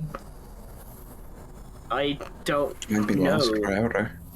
You did- did you learn anything important? But you wouldn't Well, I know. guess you wouldn't know. Sorry. Did you I write don't in? know if You I always did. wait. Look at your note. You always writing Your something. book. I will ask Nico. You did write some stuff down, but most of what you learned wasn't from research. It was from talking back and forth with your mentor. So, what do you think Nico would have capitalized on writing down? Ooh. I think the most about the wormholes and the conversation about Dimension Door And and Eros Eros, and where yeah. that went. Okay. Yeah. Okay. And maybe a Cliff's Notes of like paint thinner question mark? Okay. Yeah. Dispel Hey, magic. Oh, you wrote down the recipe. So you wrote down magical paint thinner and then a list of ingredients. Yeah. Because she Okay. gave you the recipe. Yeah, she did give you the recipe, and I feel like Nico Yes, would have wrote Niall. down at least the recipe. Because I forgot technically because didn't Niall follow does write things down. He probably would have written down like the important stuff, like the name. entity's name, Okay. which I wrote down. I just can't remember. Ectheron. Ectheron. And then The he would have Unwilling, written down the survivor of the contract, but he wouldn't have written like. Okay, so Substantial notes? I'll say what your notes say is entity equals Ectheron the Unwilling, and then below that is Silas Weaver question mark. Okay, yeah. Yeah, that Makes sense seems for like him. Niall's notes. Rude. Normally Throwing he would shade. remember. Throwing shade. No, but it's normally Niall's like, I just need point form. I'm smart. I will remember everything. But now it's like, you guys are safe and sound. No, you guys are actually terribly injured. Even with a little bit of healing to the aqua, you guys are hit all point. horrifically injured. oh, I have. But you remember that fight, Niall and Nico. You remember the fight. You just Oh, right, my. Damn it. Do How have wait. you been Your writing this thumb. whole time? yeah, it's written like this. it's, Just like, it's his eh. left hand. And he's right, right. Yeah, it's his reload I- hand, which is way Gotcha. worse. Way worse. Do Yeah, I you need feel two any games. differently with the change of scenery? Can we What do you tell mean? what day it is? It's still yeah. just fucking Reperform, yeah. Oh yeah, it's still sentient, nothing. Nothing right now. You mean we went all the way to the Feywild afterlife and I forgot that and then I remember this? Well, Yes. he's You're literally right horrifying, no offense. there. So Yeah, but if I could forget it. Do you have a calendar somewhere in here? Or no, that wouldn't help. It wouldn't have been changed. yeah, what? Well, maybe a Office servant's been of changing it? it. I could go see. Wait, Yeah. Wait, what? They Yeah, have you haven't multiple artists. you can't see them, The but invisible people, yeah. they're there. Would they have changed the calendars while you were You gone? do have, it's like a sundial magic-y calendar that keeps its own track. The current date is the 4th of Ventor, 1260. What was the year? What was the year, right? Wasn't it 1259? Correct. The Yeah. year? So from the 4th of Ventor, from the 8 months go by? from the 4th of Ventor to the 3rd of March. 4th of 3rd of Makor, it's been about 18 months. 18 months? That includes the Long time 5 for a days of month. remembrance, so it's actually 13 months. So a year and a bit, and then the 5 days of remembrance count as 1 month each. Can we never go back? I'm sorry, Moss. Your family lives there, but I am never going back. Or you just stay there forever. I mean, I kind of have to go back to overthrow. Oh, Everything. That's right. I need to check on my You don't phone. have to come with me. I'll No, go but do we're it. friends. I want to join. 18 You're months, always by the welcome to help way, me overthrow is a very good result. Pantheon. It Yeah. varies from 1 hour to 100 years. God, yeah. So Fortunate, I would have given up and his family we're was on the dead. low end. We're on Yeah. the low end, guys. Woo. I was joking with Colby. I was like, what if 1 minute passed? Well, if you rolled above a 95, God, the time where's that I Amon? rolled would have been backwards. You guys would have had to gone backwards in time, That's cool. which creates a before whole the bunch of trial. nonsense. It creates a whole bunch of nonsense. Yeah, before the trial, before you guys met Yolanda. So does that ruin the contract? Oh, Does it shit. undo what happened in Salt Creek? It would have been just go back we would have and had kill to end the session there so that I could determine what happens. Would we, Oh would my we God. be like two?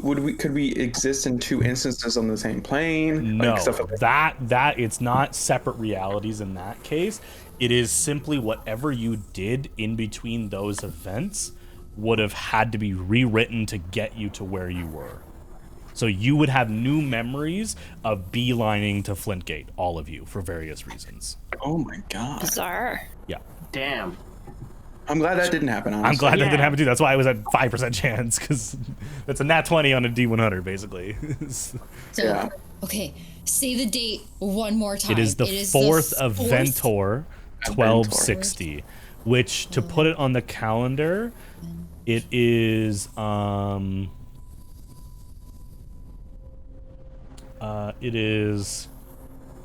the 3rd last month of the year before the Days of Remembrance. So you guys have gone a full year and then 6 months, so you're at the end of 1260 now. I was gonna say it was spring last time. Yes, it is now. Sorry, let Isn't me. it like fall? It would be. Winter. Or probably end of fall or Sorry, I beginning of definitely winter. should have had this ready. So next we go and try and rescue Kuno, and then we kill on. Yolanda. Or get them on. I would think so. We're also Amon. That is assuming Amon didn't just. leave. Amon left. It is the middle of fall We have to find Amon, right? because Well, it's Assuming- been a long time. it goes middle of Assuming fall, start of winter, middle of winter, and that's Assuming May. they're anywhere still around, they Or seemed alive. pretty. It's October basically. I don't doubt he's still alive. He's not one to risk his life That is true. for safety. You guys skipped the whole summer. Beach episode. Summer's the worst month anyway. Soren, it is coming up on your My birthday. your birthday. Just My over a birthday. month. Just over a month birthday. away from your birthday. Is that where you have birds? Yeah. Birthday. Birthday. 6th of Briscar. It's so A month and 2 days away. yeah. Not something that Tom would mention. He in his head, he's like, yes, I love birthdays. I fucking love birthdays. As we're standing here talking, Moss is just gonna kind of like, surprise! and then try to pull the face down again. Nothing happens. Moss, maybe you should stay here. maybe we. They have a spell called Disguise Self. Actually, I don't remember if they probably do, actually. Might I remind you we're in a very magical city, and there's probably quite a few people who will just see right through it. No, I don't have Disguise Self at all. Okay. Yeah. You could try. Yeah, you might have to stay here. Okay. Well, For the sake of brevity, where is your next destination? As we a were gonna go group? to the painting, but I was also gonna posit maybe we sleep. As I sleep, mix some paint thinner, and go rub it on the painting. Yeah. Deal. And then if the paint thinner doesn't work, try dispel magic. And then if those don't work, then we can talk to the governor. The governor. Oh my god. Yeah, we're gonna do a couple things before we end off tonight's session. You guys can all take a long rest. You're in no danger here. You can actually take a long rest. When you wake up in the morning, Moss, you are Moss again. I look outside. Are there dead bodies in the streets? Nope, streets are bustling. You do, however, Oh no. make a perception check actually as you look out on the streets. Oh, that's really good. A 19 plus 7. 7. You notice 26, that the sorry. obelisk above the Celadonian district is not to be seen. Did you eat it? You're looking at a window, so you can't see a periphery around you, but you run to the side of the tower, look out that Yeah, side, you know, look out that window. and So over 27 or the... 26. I need to pull up the name of the districts, because it's been a minute. Let's see. Flintgate. In the Durham Halls, the Pillar of Divinity is much larger than it was. Where it was before a spear of an obelisk, it now appears to be more of a fist in the sky, as all 4 pillars are connected, orbiting above Durham Halls. They aren't perfectly puzzle pieced together. They're kind of jagged, and they have different designs and different purposes, but they are all nestled together, moving in unison over Durham Halls. Also, as Moss is like running to the other side of the tower, he's like, I'm back to normal! The rest of you wake up. And Nico, you're going to try and make that concoction pretty easy. You have all the ingredients, and with the help of Soren, I'll say no roll required for that. You can easily get a small, like not bigger than a flask, like a half-gallon container of this concoction fairly easily. In a paint thinner can, basically, in order to bring over to the mural. Yes. Aqua. I would like to see if I could be alone for a second, knowing that 18 months has gone by, and Absolutely. I would like to look at my back real quick without anyone around, Sure. just to see if this 18 circle... months. The time doesn't affect us; it affects everything around us. Yeah, but Aqua doesn't understand that. Yeah. So I'd like to Aqua's clarify. losing her goddamn mind. Just easing your mind too. You disrobe in like an ensuite bathroom kind of area that you have that has a large enough mirror for you to kind of look at yourself and see over your shoulder properly. Again, you've never seen it as a countdown. You can't interpret it as a clock. But now that it has been explained to you a little bit more, you're trying to look for, how is it telling the time? How is it ticking forward? In the center of your back, about halfway down your spine, is a glowing part of this rune that you recall the last time you fully looked at it, which probably would have been over a year ago. Not even just from the time skip, but like years before you started this journey with these people. And it was basically at your tailbone. It is now in the middle of your back. Okay.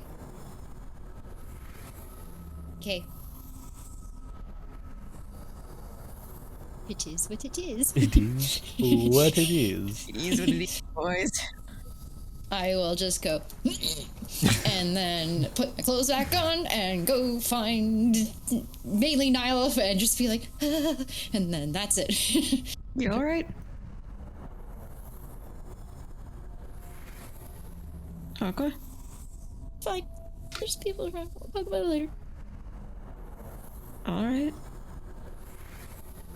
A few moments later, after you guys are eating breakfast, Soren and Nico walk in and plunk down a tin can. So this is the goo. paint thinner. I guess so. At least that's what my notes say. So I assume then. we'll apply it to the mural and then cast a spell at it? Or dispel magic question mark underneath. So I assume so. We'll try it. Yeah, and now you have that. So Perhaps we can cast it together. Put them maybe together. it is a big mural. So. Well, and even like looking at the mural, maybe we can find the exact point and like I can guess identify on it. We'll see what we can glean. It determines that the point was in the. Yeah, I think you guys had the We portal snuffled or that. whatever was left of the portal was in the sun. But again, that was pretty high up on the wall, and you don't know exactly how Kuna would have. He's pretty nimble, but you're not quite sure the mechanics of how that worked. Yeah, it might be just a focus point, and it probably Actually, spreads out. both of you can give me just a flat intelligence check. With everything you've learned, Nico, you forgot most of it, but even looking at your notes.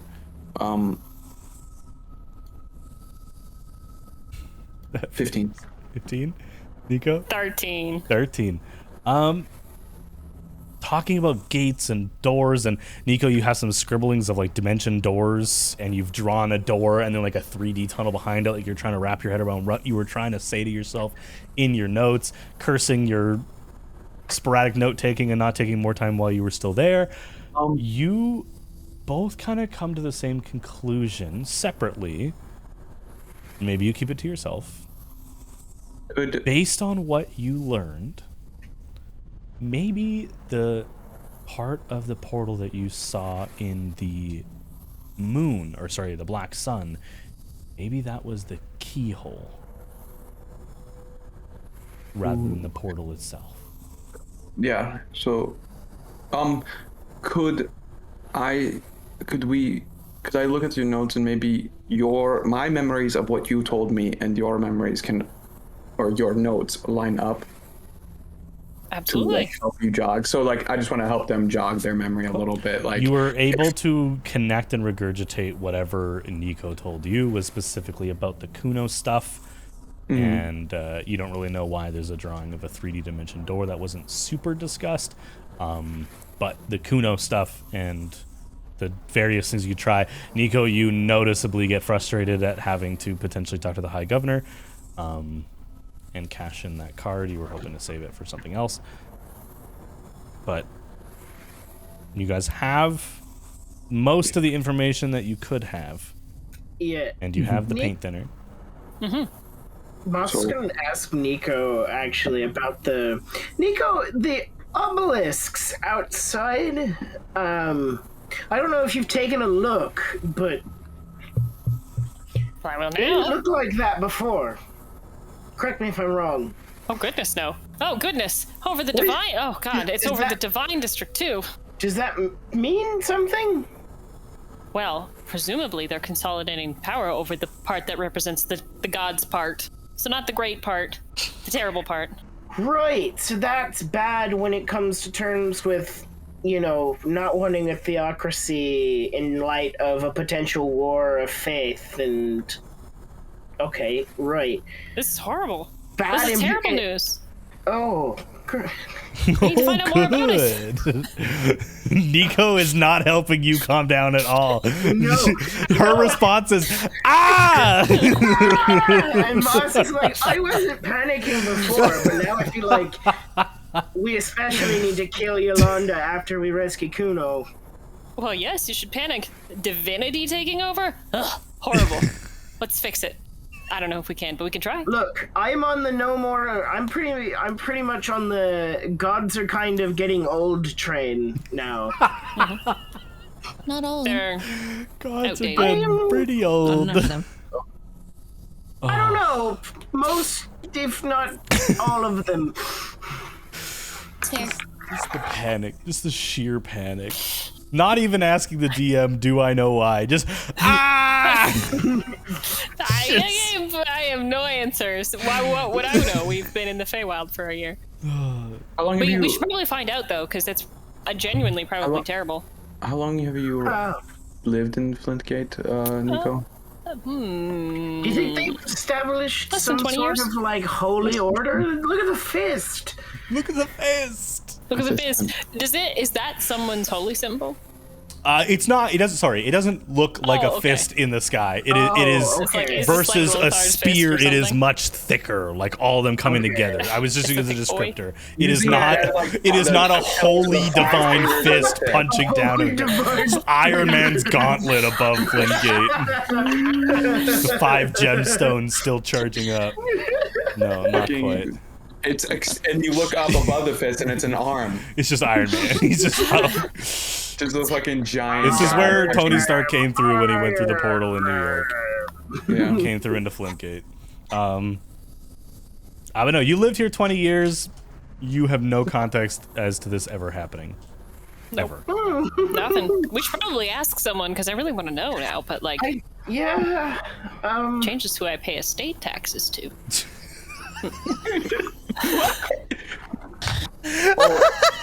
God, Nico doesn't remember that.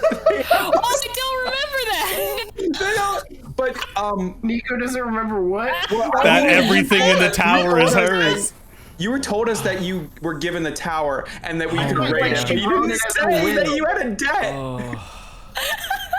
I thought it was Holy like she wrote it like a will. Well, it was written to the will, which Nico does know about, but Nico was explicitly told, yeah, you can have all my material plane shit. She does not remember that. But also, I have a lot of debt. We know that. Doesn't know about the We debt know part that they were anymore. given the tower and everything in it, but they don't. But We you don't know about the. debt. Don't remember the That's debt right. at all. Oh, That imagine is so good. I think we had We're just gonna the worst fucking people take forget what everything. happened. Yes. Yes, Yes, you holy did. Yeah. people. Everyone else didn't really learn exactly what they wanted to, except for you two, and y'all don't remember it. So of course we're the ones that forgot. That's great. I love D&D, guys. It was really fun. D&D. So D&D, guys, where are we going? To the mural. To the mural. You I'm gonna look guys for a post office along the way. Not really Okay. like going to it, but just keeping in mind that it's there. Just a red letter to make your an face. investigation check. Family, are they okay? Make an Taking investigation check. mental note if I see a tailor on the way. Making a mental note if I see That's a natural hobo 20, that looks which like I could have a used mon. before. Looking for a hobo looks like a mon. Okay. Yeah. What'd you get, Niall? Sorry. I got a natural 20, which I could have used earlier. Yeah, you find one pretty quickly. It's easy for you to jump in there and write a quick note. Hey, you good to your family. Hey, family, are you alive? Okay, thanks. Now you can pay for that to be sending God. to them versus a letter if you wanted. It's- them I probably instantly. will do that. Cool. It's 25. They would have gold. found Salt Creek 25 by oh God, do I now. have that much gold? If you asked for money, I would give you some. Actually, no, I wouldn't. Yeah, I don't think I have. They probably would have found Salt Creek. You have exactly 25 gold out of all of your currencies combined. Because you have 2 platinum, 2 gold, and 30 silver. So you have exactly 25 gold. You're like, hold on. You're like, hold You on. pull out all your jar of change. Yeah, I give it up. Okay, you can wipe out your inventory on D&D Beyond. A message is sent to your mother, your father, or your sister. Likely my mother, because she isn't affected by the Fey Plague, so if anyone was dead, she probably wouldn't be. Okay. What is the message you send? You have 25 words. I need, okay. Do I have a word limit? Yeah, 25. Yeah. 25, okay. We'll come back to you as you're thinking about that. You let me know when you're ready. You guys continue moving to the city. You do not see a hobo that looks like a mon yet. You Like I head. said, Amon probably skittered off somewhere. Moss is just very openly reminding, being Like reminded. reminding how much of a coward Amon is to everyone. He's bitter. He's bitter his friend left. Kobe, you watching? Kobe, you Need watching? some therapy. Need some friendship, couples counseling. Couples counseling. You guys eventually reach the market opening where the mural was. Was? Well, the area where it was. It got painted over. No, we're nightmares. It just got painted over, yeah. It's a new mural, but it's like the returning star to whoever freaking sports team that's in Flintgate. Yeah, the city full of wizards. Give us Habble Babble. The Flintgate LeBron spell James, scrolls take the field. Wizards. No, you guys find the mural. Both of the smart ones who have the paint thinner, give me a perception check. Wait, so the mural is there? Yay. Oh, okay. I didn't roll good. That eyebrow raise, I'll take that as a... I got a nat 1 plus 10 and a 5, nat 1. Okay, you guys find the mural. Looks fine. I don't like that tone. I don't like that at all. Looks great. There's some like posters over that you have to tear off to like reveal the full thing, but it's otherwise intact. Yes. I'm rested. Can I see if Kuno still has his bracelet? Yeah, give me a perception check. Okay. You ready now? Perception. Come to you in a second. Perception. Rolling it fast. The number you're is important. 22. 22. He still has the bracelet, Hey, and it's easier to tell because he's holding up his hand, Is looking at it. it a different position? It's in a different it's position. changed position. Oh, Tell that's me- different. You're telling me we're that blind? We didn't even notice that it changed position? It's been 18 months. When was I the guess last that's time you true. looked at it, man? I would have taken notes about it. I was gonna say, I'm pretty sure we just. It It What just, is not too long it ago. just, They're you're, holding it, what, hands. it's not that you're too stupid to realize this change. It's just, you're just so happy that it's still intact that the minor details don't really sink in right away. It takes a while because you're just like, okay, he's still here. Okay, let's try the Yeah, paint like, thinner. just And you're go right to, basically like, right ripping to everything action. off. Yeah, you're right Just to like action. ripping everything off, not even paying attention. to it, Stepping just back in looking up at the time price for point. a second, Niall, you have your sending. Okay. I'm saying. It's Niall. Is everyone all right, Mom?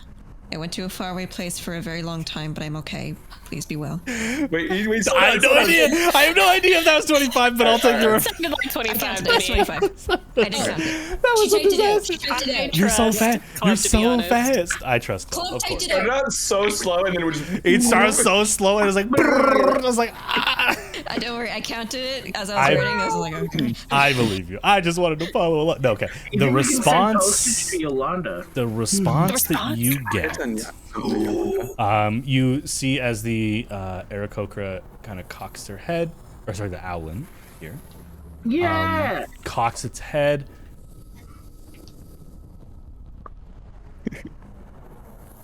Interesting. There is a response from the woman. Father's alive. Town evacuated. Everyone's safe. Evacuated. What about the sister? What about my sister? Is my sister okay? No mention of your sister, but she did say everyone's safe. So, assuming the sister was with them, I assume it would mean them as well. Anything else we can do for you while you're here in our so post calm. office?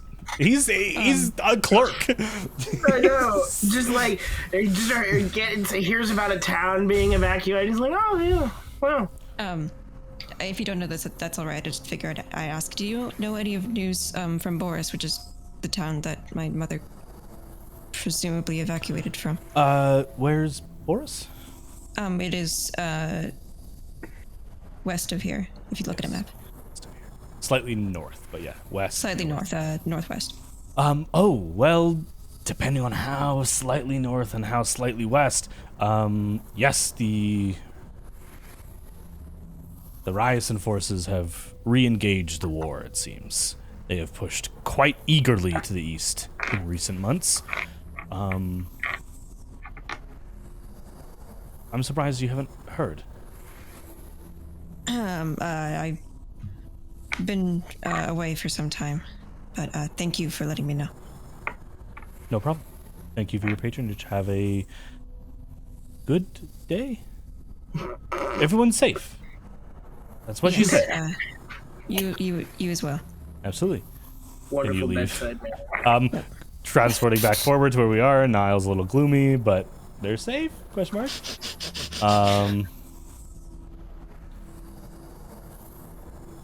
You guys are staring at the mural.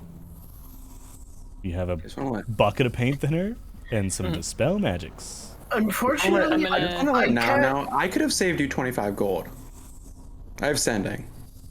And I did mention it in front of you. Yep, he did. That's awkward. He sure Niall's did. not amused right now. You gotta save those spell slots, my You guy. gotta save those spell slots. 25 gold. It's a new day. It is a new day. Yeah, you gotta dispel some magic too.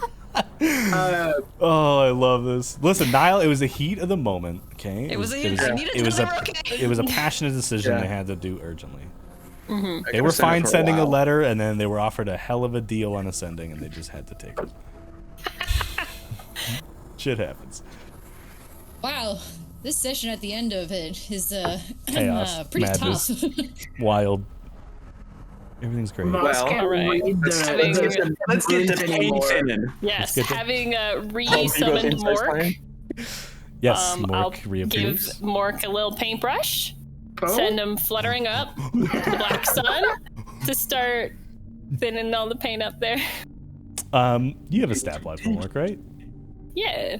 Yeah. You just explode. Oh was gonna no. I wonder if he kind of like brushes along Let me the way. find my boy here. He's got a plus one to this roll. Give me a dexterity Did you check. take damage last time you touched it? Mork, let me use my gold die for you. You're gonna do great. Did we do this before? I feel like Mork took damage. Did we do this before? Mork's Yeah. gonna do great. Mork actually, okay, sorry. He's touching it with the paintbrush. Yeah. Yeah, plus one. 17. 17! Okay. He's a With- slippery little boy when he wants to be. Now, let me look at your art. Does Mork have hands? He's a He's got little hands. crab hands? It's like a little Because I thought maybe he just had it in his mouth and he's just like... Mork has little like Because he holds those the little lance. like cheap paintbrushes that he's like. And going just to like, clarify, what were the instructions you gave to Mork?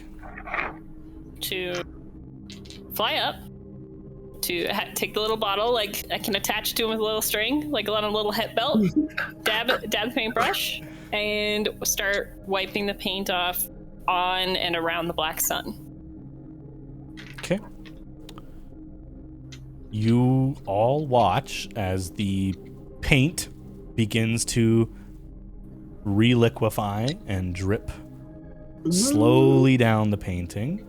The black sun is off to the side, so it doesn't cross over Kuno's head or anything like that. But everywhere that it drips, it slowly peels back some of the paint that was there. Eventually, over a period of time, a little bit too long for everyone's liking, as you guys are just standing in this alley, keeping it cool, Mork has completely removed the area from around the moon. The sun, sorry. The keyhole that you think is there. He looks down and kind of like looks for direction, and as he does, I need you to give me a dexterity saving throw for Mork. My boy, my Just see a beautiful hand. magical boy is getting yoinked. He appears where the sun was. 30-20. Dirty 20 is enough for him to get pulled into the sun, Oh no! but grab onto the edge. So you just see his little fingers holding on to the edge, getting pulled into the wall. Can I cast Qatar's whip and grab Mork or save him rope and pull him out? Sure. Go ahead and roll to hit. He has 3/4 cover because you can only see his hand, so it's +5 to his AC. My spells. I have mage hand. Wait, can I mage hand? Hold on, let him do his thing. If that doesn't work, you can try I it. got. Mage hand is too slow. This is instantaneous. I can cast it 30 feet up. What do you mean? Stop. Keep going. I hit probably because I got a plus. What I forget what my. Yeah, his AC isn't great. He has a dirty 20 Plus AC 8? right now. Oh yeah, 24. Okay, yeah, you hit his little hand and then make a dexterity check just to try and fight against whatever is sucking him in. Or strength, sorry, strength, athletics, or dexterity, your choice. Strength, athletics, or can I do acrobat? Or I guess it doesn't really matter. I'll do dexterity +2, so 17. 17 is not enough. Do I get folded up because it's attached to him, and if I fail, it pulls me instead? He is still holding on, so it starts pulling you up the wall, so you're kind of like mounted on the wall, but you are not being sucked in by whatever force is pulling him in yet. Oh, no. I'm gonna roll a luck check to see if you slap in his tiny little hands with a rope to try save him, but unfortunately not strong enough to pull him out, if that makes him let go. I'm just rolling a d20. It's a 50-50 shot. 11 or higher. It's a death save. That's a 15. He holds on. Oh, God. Can I try and mage hand grab him? Like, grab one of his tiny hands? I mean, your mage hand's probably big enough. You could just grab his entire head like a baseball. I'm gonna just try and float him out. I am going to ask you to make a spell roll to fight against the power of this. This is just your charisma modifier. You're not taking this, sparky little dude. That is a 18. 18 is not enough, unfortunately. No! Here's the problem. You grab him and lift him out, and you lose your grip, and he flies in. There is a moment of silence, and then you hear a familiar voice go, "Ow! What the fuck was that?" And that's where we're going to end tonight's session. Oh my God. The voice you heard was Kuno's, by the way, if that wasn't obvious. Kuno goes, what the fuck was that? Oh my God. Poor Mork. It seems like he's okay. He hit something. He didn't just vanish into the ether. I know. That was so And in that dramatic. moment of worry, you hear your brother's voice, Soren. But that is where we're going to end tonight's session. He had time to beat the shit out of whatever nerd kidnapped him. Whatever took him. Oh, guys, what a session. I am so sorry, Nico and Niall, for you. It would have been way less bad if everyone failed, then it would have been like, that was a cool lore session, end of session. But the fact that it was just you two who really, really learned something important. I'm devastated. Should I just burn my notebook now? Just burn the notebook. You don't burn need. my iPad. Yeah, just burn the iPad. Get a new one, Steve Jobs. Steve Jobs, send her a new one, please. I think the only thing that would be worse is if all but one of us forgot. Yeah, if it was like just Aqua. Aqua remembers the library. She'd be like, now everyone definitely knows I'm crazy. Okay, this is fine. Everything's totally fine. Gaslighting Aqua. Yep. Okay, we will see you guys next week. Thank you so much for tuning in, everybody. We'll see you on the 24th. Hopefully, assuming the door doesn't get resealed, reunited with Kuno and potentially Amon. Hopefully finding him in the city as well. See you guys next week. Stinky hobo. See ya. Bye-bye. Bye-bye. Mama. Goodbye. See you later. See you later. Oh, yeah. Goodbye, have a beautiful time. Yeah. Bye.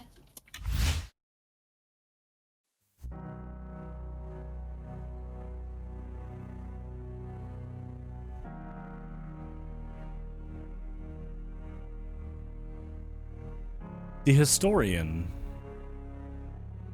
does not need to tell lies.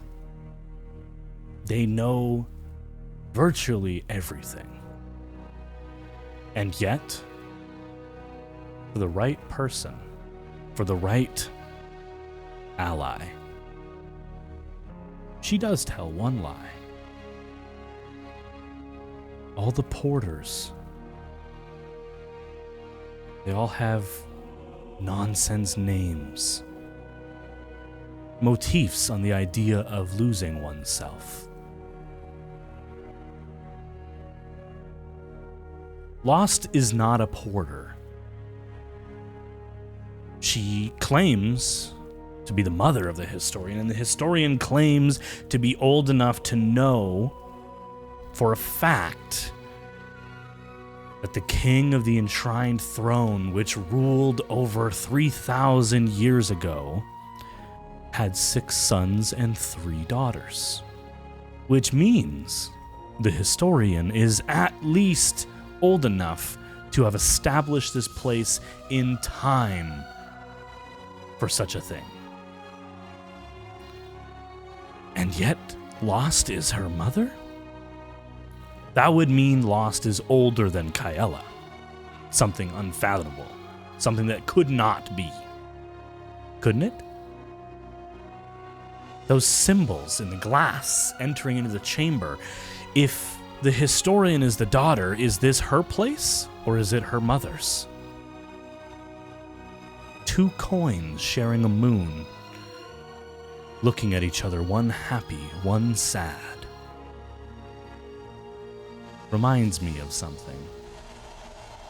Can't quite put my thought to it.